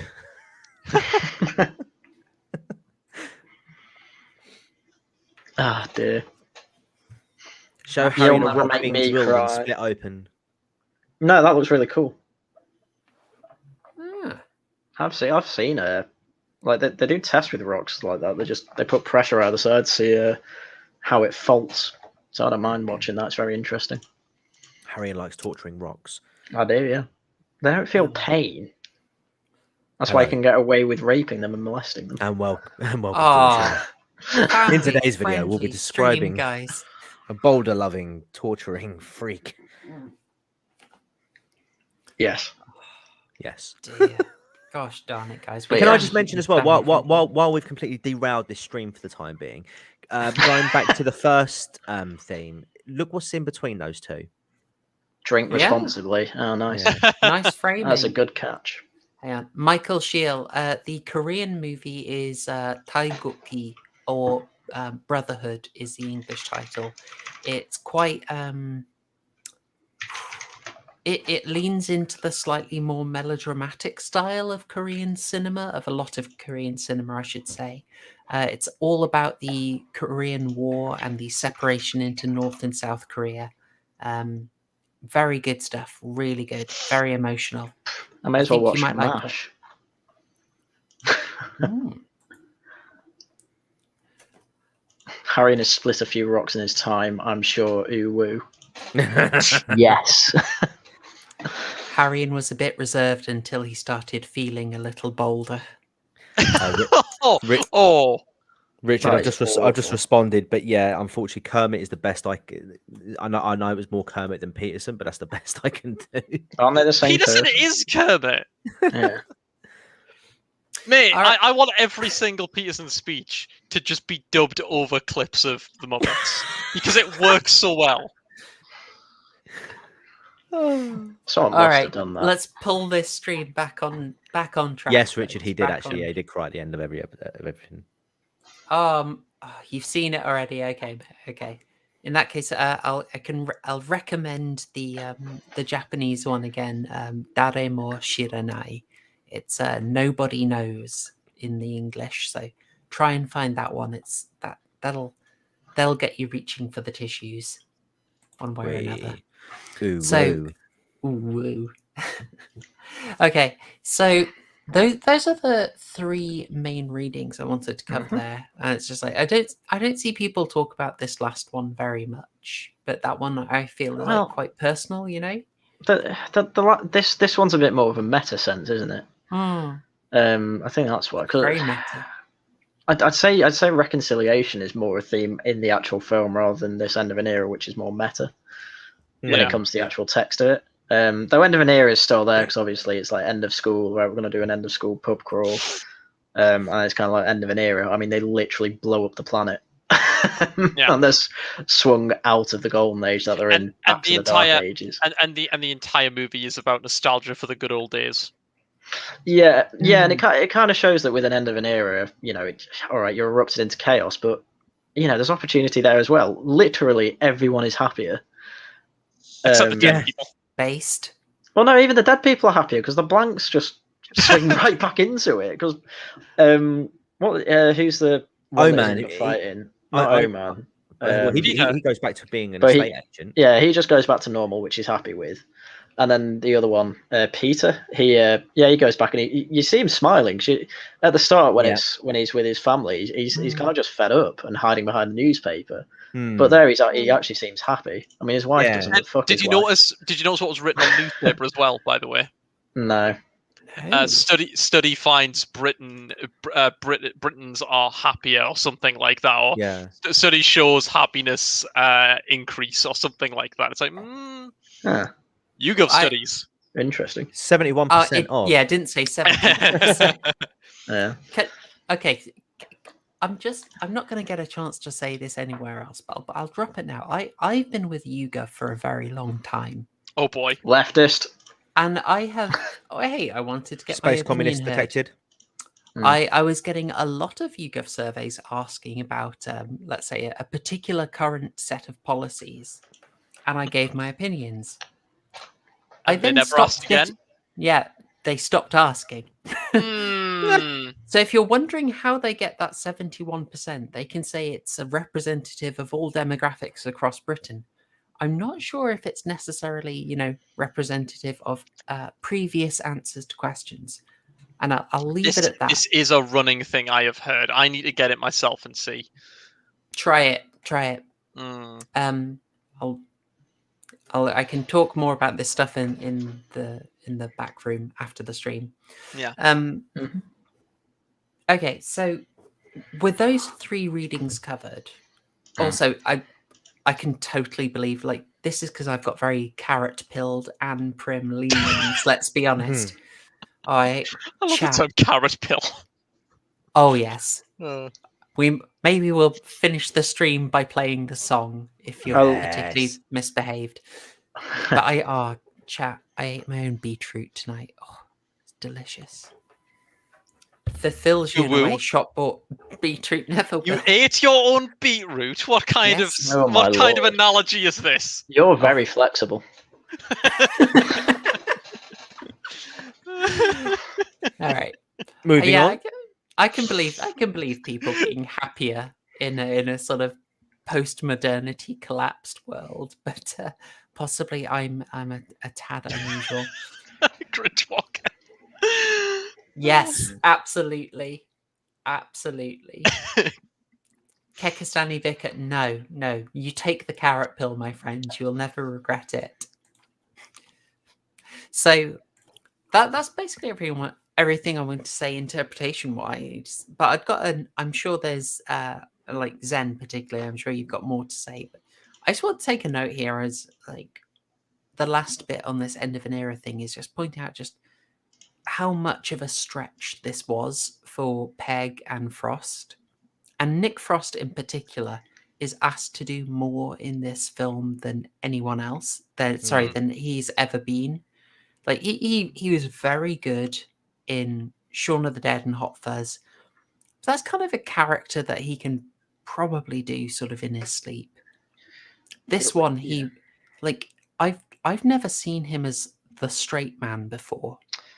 Yeah, he kind of he's kind of the Gary King in the other two films, and then in this one he's more the Sergeant Angel. Yeah. And he nails it. It's so demanding, and he does it, and he's great. And he was very active. So those fight scenes, wow. A lot of like I have a lot of favorite jokes from this movie, but my favorite physical joke is the one where he turns around and he just smashes his hand through a window. No one has a better idea, so fuck it. It's amazing. If I'm going to criticize a film, I will say like there's a certain amount of like contrivance to keep them going to up until the first fight with the blanks. You know, there's a certain contrivance for why they keep going along with it, but that's the thing is I don't care. Well, I think it's their genuine like.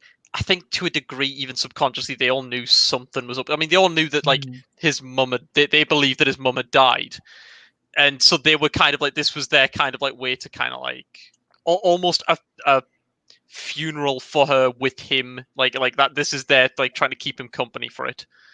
And you know, as each pub goes by, you can see them all getting like more and more aware of how bad he's gotten. And right when the fight with the blanks is, that was the moment where they were all going to basically fuck off, as they state. So I think it's timed well. It's a difficult thing to keep you believing, like. Yeah, I'm never convinced their logic of just keep going, otherwise like if we escape obviously something's up. But like 2 minutes ago they were going to escape anyway, and it's like well again I think that's Gary's desire to do the pub crawl because of like his need for it. I mean, is driving all of his logic, and the others are all kind of all drunk. But what essentially gets them on board is when essentially Andy just says, "Oh, there's no point arguing with him. Like, just do what he says." And it's just like you were so pissed off about lying about his mum. I'm not. It's what stops it being an 11 for me out of 12. So there's a lot of cheese with this film. It's a certain amount of contrivance, but I'm like, okay, I'll take the heat for this one. We have the analogy we go to all the time, which is story is the meat and potatoes, and theme is the seasoning. Okay, you can't just have seasoning. Even as a vegan, I can't just have seasoning. You know, although in a lot of pubs that's all that's available. But and smoky bacon Pringles, weirdly, are one of their vegan flavors. Who knew? Does that make sense to you? No. The bacon bites in Pizza Hut are also vegan. Really? What the fuck? That's so weird. Anyway, vegan, you're not allowed bacon. You're not allowed that delicious taste, okay? Anyway. So this is a moment where I think a film is so rich in theme and interpretation. I'm okay with it going slightly heavy on the seasoning and maybe missing a potato or two, right? Because it's just so darn rich in interpretation. So the fact that it is a tiny bit contrived and you have to suspend your disbelief a little more to get to believe that they are going to keep going along just until, say, everyone's fully on board. Yeah, I'm kind of okay with it. I like Squad Leader's explanation of all movies have a certain amount of contrivance to them, or there wouldn't be a movie. And I've always been accepting of the argument of no, Gary's entire logic is being pulled by the desire to do the crawl, and everyone gets pulled along by his force of personality because that's who he is. He is the king. He is their leader. Even if they've grown up, they still naturally like gravitate towards his way of thinking, even if they're like pissed at him over things. Because like again, you know, Andy was never angry about him for like the actions he was taking. He was angry at them because he left him. He's angry at him because he lied to him about his mum. Those are the part. It was the betrayal that always upset him more than anything else. And I feel like Andy genuinely wishes he could have that, like that feeling of following Gary again, to a degree. I do want to say though, you can have films with no contrivances in. I'm not Name going one. to accept that. No. The Thing. Refuses to elaborate. The Thing. I can give you a hypothetical one. A man in a chair in a room for an hour. That is a film without a contrivance. It makes perfect sense. It's boring as fuck, don't get me wrong. But it's still a movie. The Thing. Yes, but I will not accept that you have to have contrivance to have a film. Right. Anyway, that's me going EFAP. We were saying this is like a minor quibble. This. Quibble. I mean, with my analogy with the cake, this has like really good frosting on it. You know, the icing's great. This is putting slightly less butter than you should have in the like cake mixture. This is barely anything in terms of contrivance. It's extremely forgivable. Yeah, So, exactly. And the other thing is, like, for Simon Pegg, obviously he's pushing himself in this too. It's not just Nick Frost. He's pushing himself into a. He's usually the straight man here. He's carrying what's effectively a very dramatic role. Yeah. As we covered a lot in the first talking point, every time he's telling a joke, he's also revealing a truth about himself. And he's got to straddle this knife edge where he is... Giggity. Beat me to it. He's got to be, like, he's an unlikable person, and he's got to keep you not hating him. Yeah, that's what I keep coming back to, is like, I know for a fact if I knew Gary in real life, he'd constantly piss me off and I'd hate him. But the portrayal as it is here, I love him. I genuinely do. It's a delicate balancing act, isn't it? It's a hard game to play, and a lot of people fuck it up, but he pulls it off in this. Oh, completely. What's everyone's favorite moments in the movie, do you think? The credits? No, I'm joking. Because I've said mine. Mine is always that final confrontation between the two of them where everything comes out. I think everything comes out and is revealed on both of their sides. I think for me it's the whole fight in the where he's trying to keep the pint. Yes, that's very good. That's probably my favorite part. I have a very sick pleasure from the is it the two-headed dog? Twins. It's a very stupid joke, but the whole thing about twins being creepy and then they talk in unison. Creepy, yeah. It's a very mean joke, but it cracks me up. I really love that. That's the part in the movie where they've started getting so drunk that we're getting humor off of how wasted they are, and it's at that magic moment in the two-headed dog, like when they're all trying to think up names for the blanks, and Andy just goes, "Look, nothing that's been suggested in the last 5 minutes has been better than Smashy Smashy Egg Men." Yeah. And what's the other line? It's like where he mentions that he had sex with them, and he goes, well, "Yeah, it was a while ago. I was wasted," which made it really weird because it looked like there was 4 of them. I'm not proud of it. I am a bit. Yeah. And it's just like his face is like jumping between emotions throughout that entire sequence. It's brilliant. Great performance. Yeah. Or the bit when what was her name? The sister. Sam. Sam, that's it. Goes to the ladies' toilets, and he's like, "Oh, right, okay, it's my cue." He goes in. Oh yeah. He's God. like, "You gave me the sign. What sign? You went to the toilet." Yeah. Why are you coming in the ladies? The disabled are out of order. But yeah, no, my favourite bits. It was probably a bit of an amalgamation between Harrian's and and Zen's for different reasons, because I quite like my action scenes, and that was really, and I love the choreography in them. I was actually really impressed by the levels of choreography in those fight scenes. It's I- impressive. It blew me away into, because you know, as I mentioned earlier, like with Nick Frost, I just didn't expect him to be as agile and as quick as what he was in this film. It completely took me by surprise, and I was really impressed by that. But at the same time, that emotional scene at the end, where everything sort of comes out, was for me quite a powerful bit. Didn't cry though, but Exciting bitch. yeah. I'm a man. But you know, it was a powerful scene, and it was just a moment of realization, because I think you said it earlier, Zen. You know, this film is a roller coaster. It has loads of things. You know, it has loads of elements in it. No, it's not just a comedy film. There are some really like powerful emotional bits in it, as well as action and all of that. And it constantly has you going.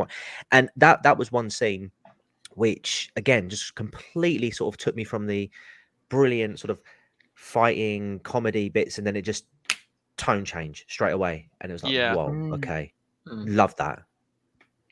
Yeah, I remember watching it, and you get that big moment where she goes, Andy, I want you inside me. He punches the ring out. Yeah. And I remember distinctly saying to chat, all right, chat, that's the last big joke of the movie. Strap yourselves in. It's like, because right after that, it's just, ironically enough, right after that, it's just loads of gut punches from that entire sequence. Another subtle hint. I don't think. No, I think that's just me reading too far into it and making a shit pun. No, but that joke is such a dad joke, and I absolutely love it. But, I mean, if we just talk about the fight in the beehive, which we haven't mentioned this before, but guys, if you haven't noticed this about The World's End, another brilliant bit of writing is that every name of a pub refers to a plot point that's going to happen there. Yeah, I mentioned this earlier. Yeah, in the beehive, they are getting swarmed by bunnies, right? Here you go if you want. One of the things that makes it so darn good is Taliadori in the chat. Hey, so one of the things that makes it so darn good is it's not just a fight. It's not just a big impressive fight where it's all complicated. Okay, that's fine. You get that all over the place, and you'd find that interesting. It's a fight where the characters show their priorities. Yes. So Andy is just frustrated and letting his rage out and goes berserker mode. Help me with a name. Paddy Considine's character? Steve. Thank you. Stephen spends all his time protecting Whammon character. What's her name? Thank you. I never remember character names. I literally remember them as protagonist, antagonist. Peter spends the whole time running from the fight, but to be fair, that's him this entire movie until his death, basically. Yeah. He finally fights back, and it's when he shouldn't. Yeah. That's another thing. All those blanks come out of nowhere, and I'm always confused by that bit. Anyway, go on. That's delicious. And of course, finally, Gary is only chasing their next drink. So it's just perfect. It's a fight where people show their priorities. It's really good. Very, very well written fight scene, because it's about the characters, not just about the action, and that's yeah. Tidge, I noticed you saying you haven't seen the film. Tidge, wow, can't recommend it highly enough, my dude. I only saw it for the first time yesterday, Tidge. Why is everyone Gary today? Usually about halfway through my streams, I start changing people's names and avatars just for my own amusement and just see how long it takes them to notice. This time, I thought we'd all just change on theme. So, yeah. Marmalade Sandwich Show is what we're going with for this episode. Marmalade Sandwich. Marmalade Sandwich. I like how the sign of the mermaid was a ginger one in the middle and two blonde mermaids either side. Yeah. Do you want that to be the finale? I put a picture in the group chat from Horrorshow. Would you be able to pop this up, and we can go through them as like the final? Yeah. Got it. All right. Don't leave the dead air, guys. Come on. No. Well, I Sorry. was gonna say I know all of these, so I mean, I'll let you guys go with them and Got it. see how far you can go, just from memory. Harrian, go. So first, you've got the first post. Am I just the naming first them? one. Well, no. What is their meaning in the plot? Oh, well, it's the first pub. Yeah, that's it. That's the Two- simplest one. 2, the old familiar. It looks exactly the same as the first pub, therefore it's familiar. Yes. 3, the famous cock. Gary's barred from it because he's a famous cock there.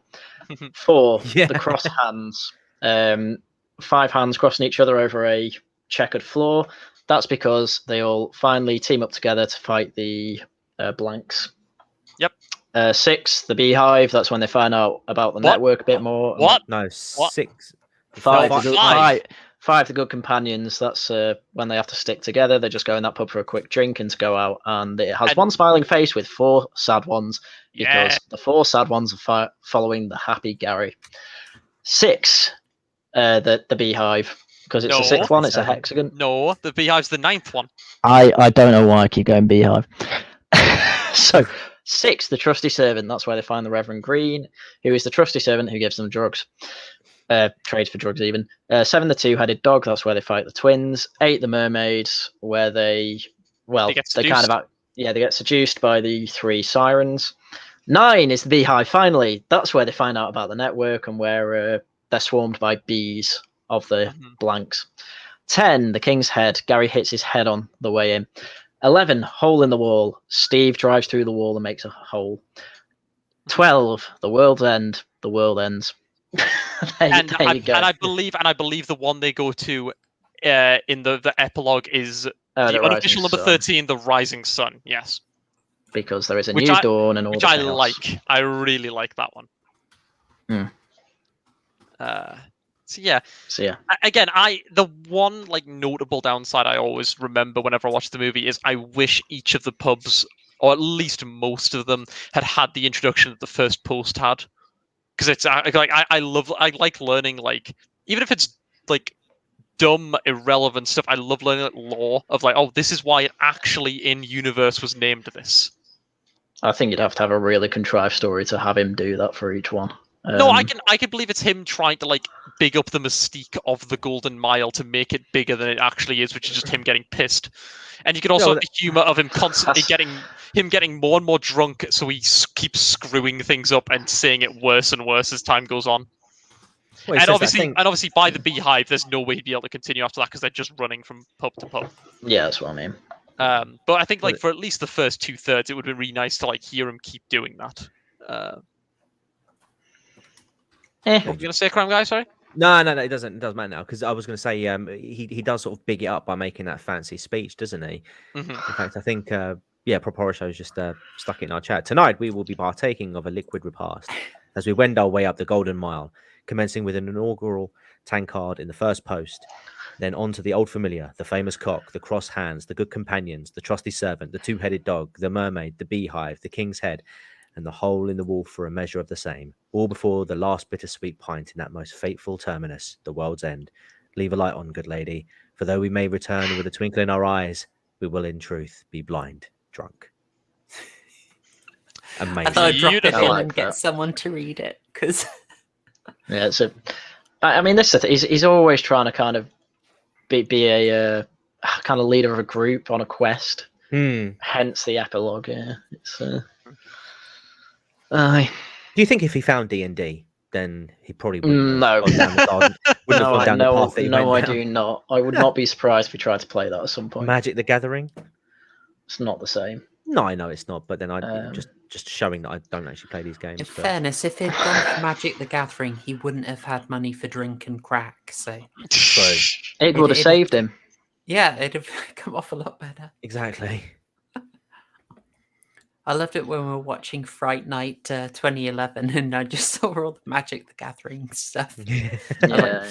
I'm screen capping that for the stream. Oh, Cringe Walker's making references to the best Fallout game. I always appreciate that. Which one? 3. That is not the best Fallout game. Ooh, controversial. That's not even in the top Gary? 3. Gary.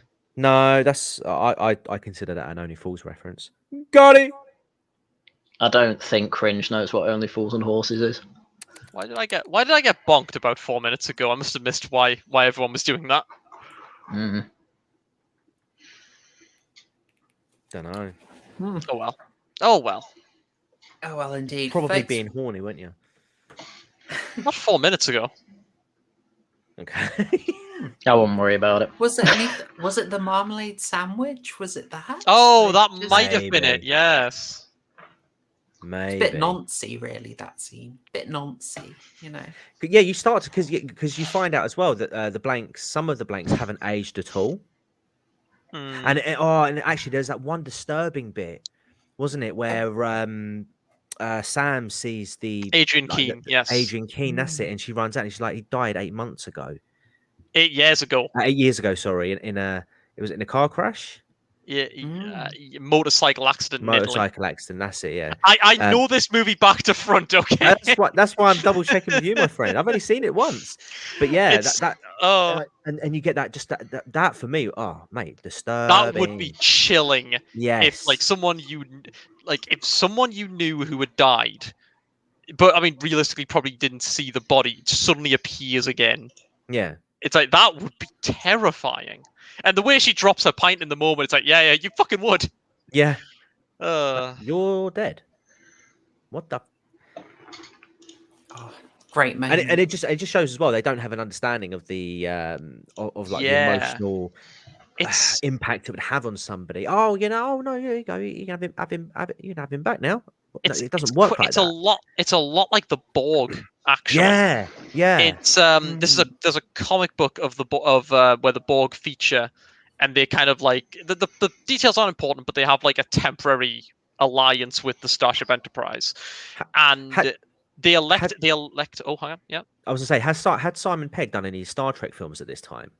No, this is a yes. long. Yes. Oh, Had hang he? on, no, 2011. 2009. Oh, nine. Right. 09. He Oh, had. wow. 2009 That was the way first early. one. Because I thought that the Star Trek films or the reboots had come out, because it would have been nice. It would have been interesting if they called them Borgs, just as obviously a subtle reference to Simon Pegg being in Star Copyright Trek, issues. possibly. But yeah, But no, there's a scene in the Star Trek and Doctor Who crossover, where at one point the Borg have to team up with the protagonist because the Cybermen, which are the Doctor Who villains in it, have gotten too strong, basically. And to try and facilitate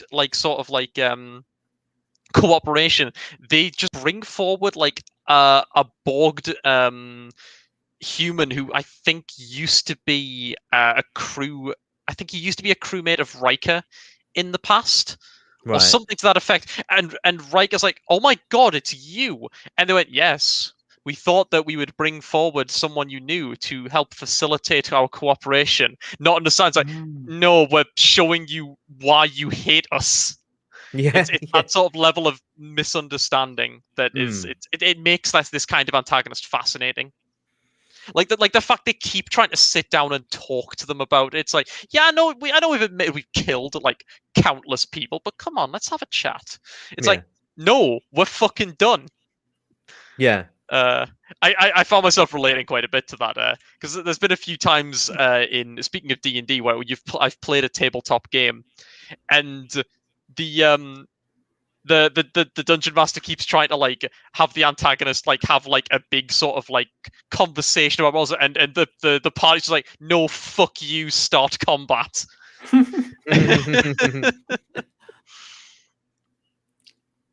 I just use subtle for everything, even if it's in your face. Subtle. All right, folks. I think we probably covered everything, right? I mean, Yeah. I hope anyone who has watched this who was maybe, people who are like, World's End was okay. It's not as good as Shaun of the Dead, not as good as Hot Fuzz, I hope maybe we bumped it up a little bit, guys. Hope we moved it up. It's definitely part of the reason it got a bad rap is because it isn't as good as Hot Fuzz, and so it's like, oh, it's really bad. Then it's no, Hot Fuzz is like an 11. That's why this like a 10, maybe 10.5. It's but because you're comparing it to the rest of the Cornetto trilogy, yeah. It's Well, hang on. Hot Fuzz is brilliant fun, and it's perfectly made. It's so good, but the thematic richness is not there in Hot Fuzz. That is yeah, the limiter of yeah, it. yeah, that's fine. Yeah, but then that's like how you connect to a I theme. will is completely say, subjective, Hot so Fuzz that'd is be a an thing as well. easier watch. Hot Fuzz is a Yes. much easier watch, but yeah, this movie, and again, as I think I mentioned earlier, the comedy, in my opinion, works better in this movie because it's a relief from all of the drama. Whereas in Hot Fuzz, it's pretty much a straight comedy. In Hot Fuzz, you're just having a good time. You're enjoying the comedy. Occasionally, if you've not seen the movie before, you're being surprised by the plot twists with like the actually quite well written detective story going on. But at the end of the day, it's a comedy. It's the you need the humor in this because otherwise it's so miserable. So the humor is constantly pulling you back up, and it roller coaster emotions is the perfect way to describe it. It's constantly up and down and up and down. Yeah, I think that's also why it's not for everyone, because it's not just well, it's not as comedic as the other ones, I'd say. Because I think you're underselling the actual. Because in both the other films, he's broken up with his significant other, and he gets back with her in the first one, in Shaun of the Dead, and he never actually gets back with his wife in Hot Fuzz. So you're underselling that. He's suffering with loneliness in the second one, which is like everyone points out as his problem. So. Just got a note here. Richard Orrit. No, wrong one. Richard. Hot Fuzz is the. I don't know if you're joking, mate. He must be memeing. Are you memeing? He must be. Hot Fuzz is the second of the Cornetto trilogy, written by Edgar Wright, with Simon Pegg and Nick Frost as the protagonists in a kind of a parody of police action films in America, but it's set in the UK. I think the best way to describe the sort of like the dichotomy of Hot Fuzz and The World's End is Hot Fuzz is a 100% audience score, like a 90% critic score. This is a 90% audience score, 100% critic score. It's appealing in different ways. I like that. It's equivalent to saying like it's although obviously fuck critics these days, but ignoring obviously. Yeah, it's a thing. I gosh, I don't like saying it like this, but it's okay. Call me an idiot, but it's a more sophisticated film. Yeah, I agree. You know what I mean? It doesn't reward you as easily, but it pays off so much better. I think. It's not the instant crowd pleaser, but it's the very rewarding film that you probably will come back to more often. Like I saw Hot Fuzz recently. I was like, yeah, that was good. Had a good time. That was nice. But I was that much more keen to come back to The World's End because I just knew it was going to emotionally get me a lot more. Yeah. Folks, are we done? Do we have anything else to say on them? Actually, there is one thing I want to. There's always more for me to say. You need to stop me, I think, is the thing here. All right, I have always got more to say about this movie. I'm looking at the Rotten Tomatoes score for The World's End because I'm curious. But so Zen, you've got a free reign while I'm looking that up. When you've been looking up stuff about the film, what glorious other things have you discovered? Well, that's the thing. It's like it's other than literally just going step by step and talking about all the different like scenes and the different little bits in them. Like there can at some points be too much. I advise anyone if you didn't enjoy this movie on a first watch, go and watch Cinema Wins video on this. Everything great about The World's End. That is a beautiful two-parter videos. I'm not a fan. I'm not a fan of the fact that guy. What? Nothing. Carry on. What? It's like saying, watch a Cinema Sins video. That'll show you why it's shit. It's like, oh no. Okay, but Cinema Sins literally make up things in the movie. That's why Cinema Sins have issues. Because Cinema Wins does the same thing. Not really. Cinema analyzes the movie. so does Cinema Sins to an extent. Cinema Wins literally said, one of their wins was, oh, just imagine this film's a thing you wanted to see, and then you'll enjoy it, and tick that as a win. It's like, what? Now, Cinema Sins and Cinema Wins are as bad as each other. Anyway, I'm sure but this could be a good video. I've not seen it. I will admit I have skipped over his ones on the Star Wars sequels. I view him as just someone who's like endlessly optimistic about movies, and he can see. I prefer someone who can see the good sides in things as opposed to someone who fabricates the bad parts of things. You know. Hey, look at that, Vicar! Once again, Zen appreciating positivity. It's very rare. I am just way against fabricating anything to try and make your point. Again, I've not seen him fabricating things, so I've watched EFAPs on it. Fair enough. Of course you have. Of course you are. You're never not watching EFAPs. Desiccated Limbs. I've been thinking about how to do watch parties recently, and I've got an idea for how I want to do that, but it might be a tad crazy, and I want to sort of develop the idea a bit and run it by people who will tell me whether it's something I should never ever consider again before I try and go ahead with it. But I'm thinking of ways to do it. I guess the only concern I have is I'd feel a little weird talking over a film if I wasn't certain that everyone else had already seen it. I'd feel maybe a tiny bit conscious about that. Well, the one that I sent you earlier, generally people don't use their mics. There's just a chat box in the corner. So okay. People can choose whether to be plugged into the movie or to be more sort of casually watching it while talking to the community. Oh, you could do it the EFAP movies way, Oh, where it's about 3 or 4 people in a chat, and they'll talk over the movie and they'll just kind of pick out highlights of it. And oh, right, okay. I thought you were going to say pausing it every fucking 10 seconds. No. They don't do that with EFAP movies. I'm thinking about it. I am planning stuff, but I won't say too much more about that. Probably want to grow the channel a little bit more before that. So I got the Rotten Tomato score. It's not too bad, to be honest. 89% critics, 71% audience. Oh. Now, of course, we usually both have undersold it, in my opinion. Yeah. Oh, that's good to hear, Harrion. Yeah. I don't hate this film. This is a really good film. It's just I put it on level with Shaun of the Dead, but as I say, I've not seen Shaun of the Dead all the way through. I've seen just before the pub scene and just after the pub scene. I've never seen the pub scene. Yeah. Hang on, we need the reaction from Gary from when Andy orders the water. What? Yeah. I know. Well.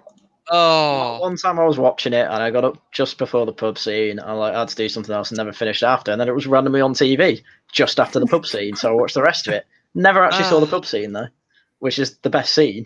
So yeah. Oh gosh. I know. But yeah, they both undersold it. It's like a 95. This film. Well, it might be after this film. What's that? After this is done, I'm gonna go watch Shaun of the Dead next. Nifty. Well, this might be a bit redundant, but shall we just, what would you give this in our traditional out of 12 burgers score scheme? 12. How do you rate? 12 from Zen. Yeah. 10 from me with cheese. I'd have given it a 10 with cheese. Oh, could it maybe an 11 with cheese? I would, but all right. I'm a Shaun of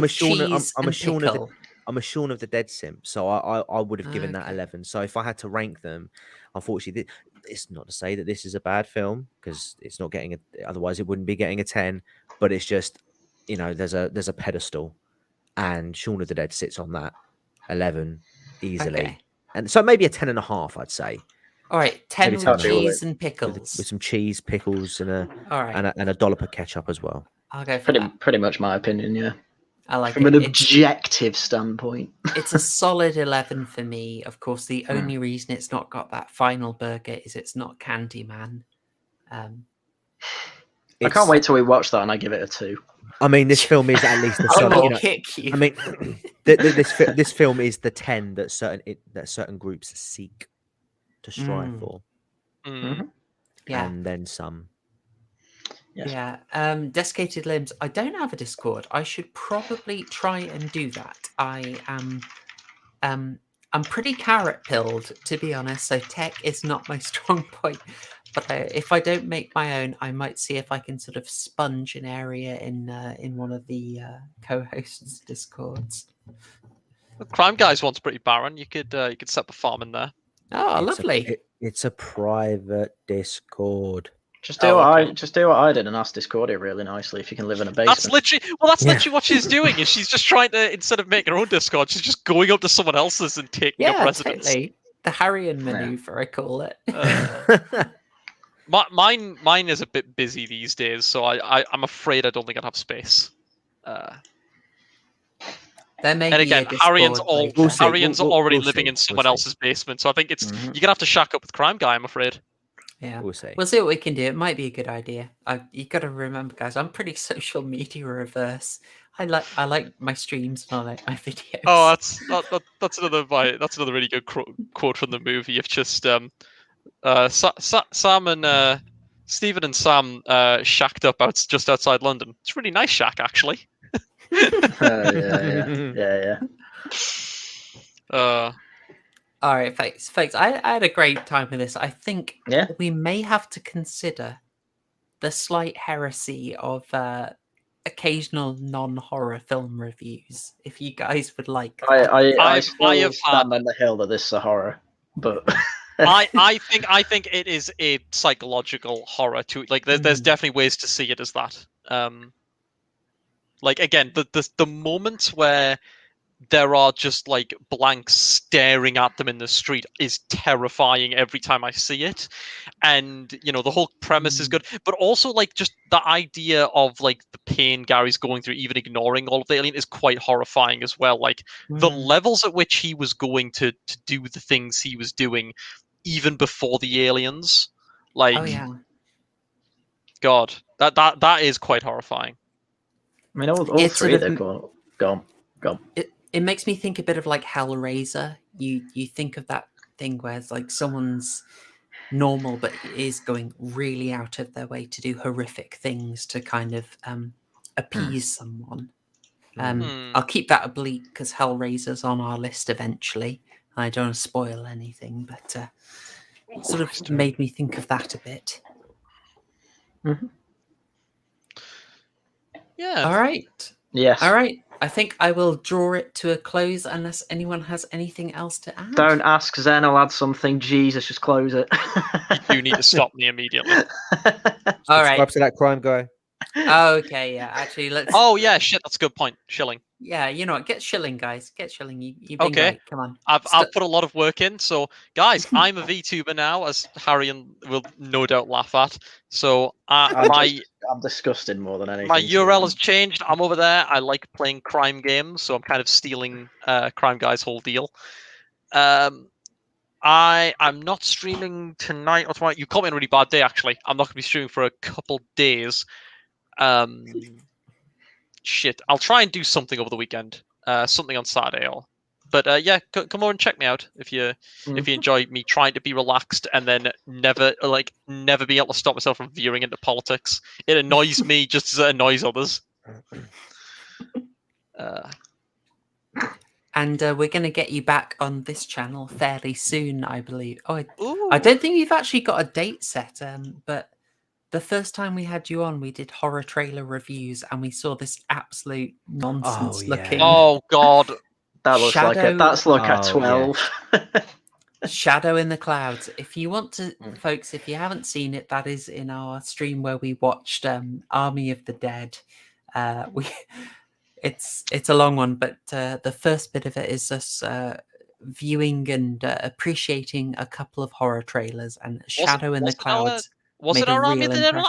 I thought that was our. No, it wasn't. No, we saw the trailer for Army of the Dead and the trailer for this one in the dark web stream. Yeah. Gosh, that's right. Yes, sorry. It was Unfriended Dark Web. That is the one where you can see our horror trailer reaction, and we followed up on our promise. We watched Army of the Dead, much to our chagrin. Oh, And we have to now do Shadow in the Cloud. Oh, God bless my faithful unpaid intern Vicar. He has pointed out, no, technically I am streaming tomorrow. I just don't have anything particularly planned to stream, so I'll be doing something tomorrow. And Minesweeper. would you fuck off? I've already played Minesweeper. You're not making me play that again. Oh, I'm You gonna save can't. up those. In I'm the saving up those words Zenny bits. in the words of John Tron, you can't make me. Well, I can, because literally after I'll give you 5,000 Zennies. I will delete that fucking option. I swear to God, I will remove that just to stop you from making me play fucking Minesweeper again. Oh, looks like someone's not going to be getting my Prime sub next month. That is a hell of a threat. Stop making me play Minesweeper, Crime Guy. Dev, you want damn it. a Prime sub, Dev? You'd give it a Dev over me. I'm actually more annoyed by that. Give it to anyone but Dev. No, Yeah, give it definitely. Play Minesweeper. Yeah, but what are you going to do if 4 Twitch streamers sort of surround you while you sleep? What What if four Twitch streamers all stream at the same time as me and stop any of my audience from getting to me? Wait, that happened on Wednesday. I'll just set my parrots onto them. No, it happened on Tuesday. I want to know what On child Tuesday, would have had 4 Twitch streamers surrounding it. On Tuesday, everyone fucking streamed at the same time as me. It was infuriating. All right, that Crime Guy, get the shills in. Yeah. You've been busy, sir. I have been busy. So there was a new video that came out on Monday. It's not on my channel. It's on the Fear Files channel. You can find it either searching YouTube that way, or I set up a collaborations list, which you'll find this stream on as well now. So definitely go check that out. There'll be no gaming stream on Monday, unfortunately. I'm going away for a couple of days, family events. So I will be. So yeah, so CSI Fatal Conspiracy is getting pushed back a week, but I will try and get a video out before Monday. I've finished my script about 5 minutes into this stream, so I'm going to try and get that sorted out beforehand. I'm going to pre-warn you though, it is quite a disturbing case, so it's right up there with the likes of the Kellyanne Bates, Alison Botha, and Richard Trent and Chase videos that I've done previously. But go check them out. Nice. And Harry, and I saw you'd been busy as well. You got a new video out today. I just watched that. Oh, yes. I did a video comparing how the Americans satirize the royal family compared to how the British satirize the royal family. And obviously, because it's satire, the British blow the Americans out of the water. Absolutely. And I will also be on the Powell Inn tomorrow, talking about Empire, how Britain made the one world. And Saturday, I will have Tailed Feature and Powell again for Laughing at the Guardian. And then, next week will be whatever annoys me for videos. There you go. Good stuff.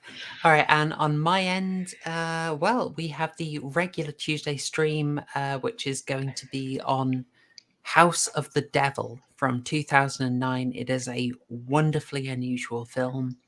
I've tweeted about it. You can follow. I don't know where I can find the thing. There we go. That's my Twitter handle if you want to get news about the horror homework. And I've not just done that, I have given you a little suggestion for some context viewing, so House of the Devil will make a bit more sense.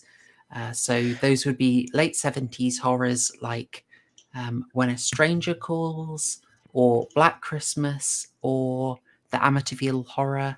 Those would all, I think, add context and help you enjoy House of the Devil a bit more. The Omen would also work a bit, I'd say. So you can give those a go. We'll be rejoined by Harry and that crime guy then, as always. And no, not me. Force of habit. Yeah, no. Unfortunately, I'm not again because of the family arrangements. I'm not going to be available on Tuesday. Yes. But I'll try and lurk around in the live chat. That's cool. Sorry, force of habit, man. I just automatically say no. I do believe we're set to have Aiden Paladin on, so that should be an interesting one. And I am working on a side video, weirdly, also not about a horror film, about the Matrix, and one of the misinterpretations of that film. I am sort of expanding on an argument I made in August 2020, because people are still wrong, and we can't have people being wrong on the internet, can we, guys? I literally cannot believe someone's wrong. It's a shocking state of affairs. It's a first, isn't it? I mean, I've never heard of anyone being wrong on the internet.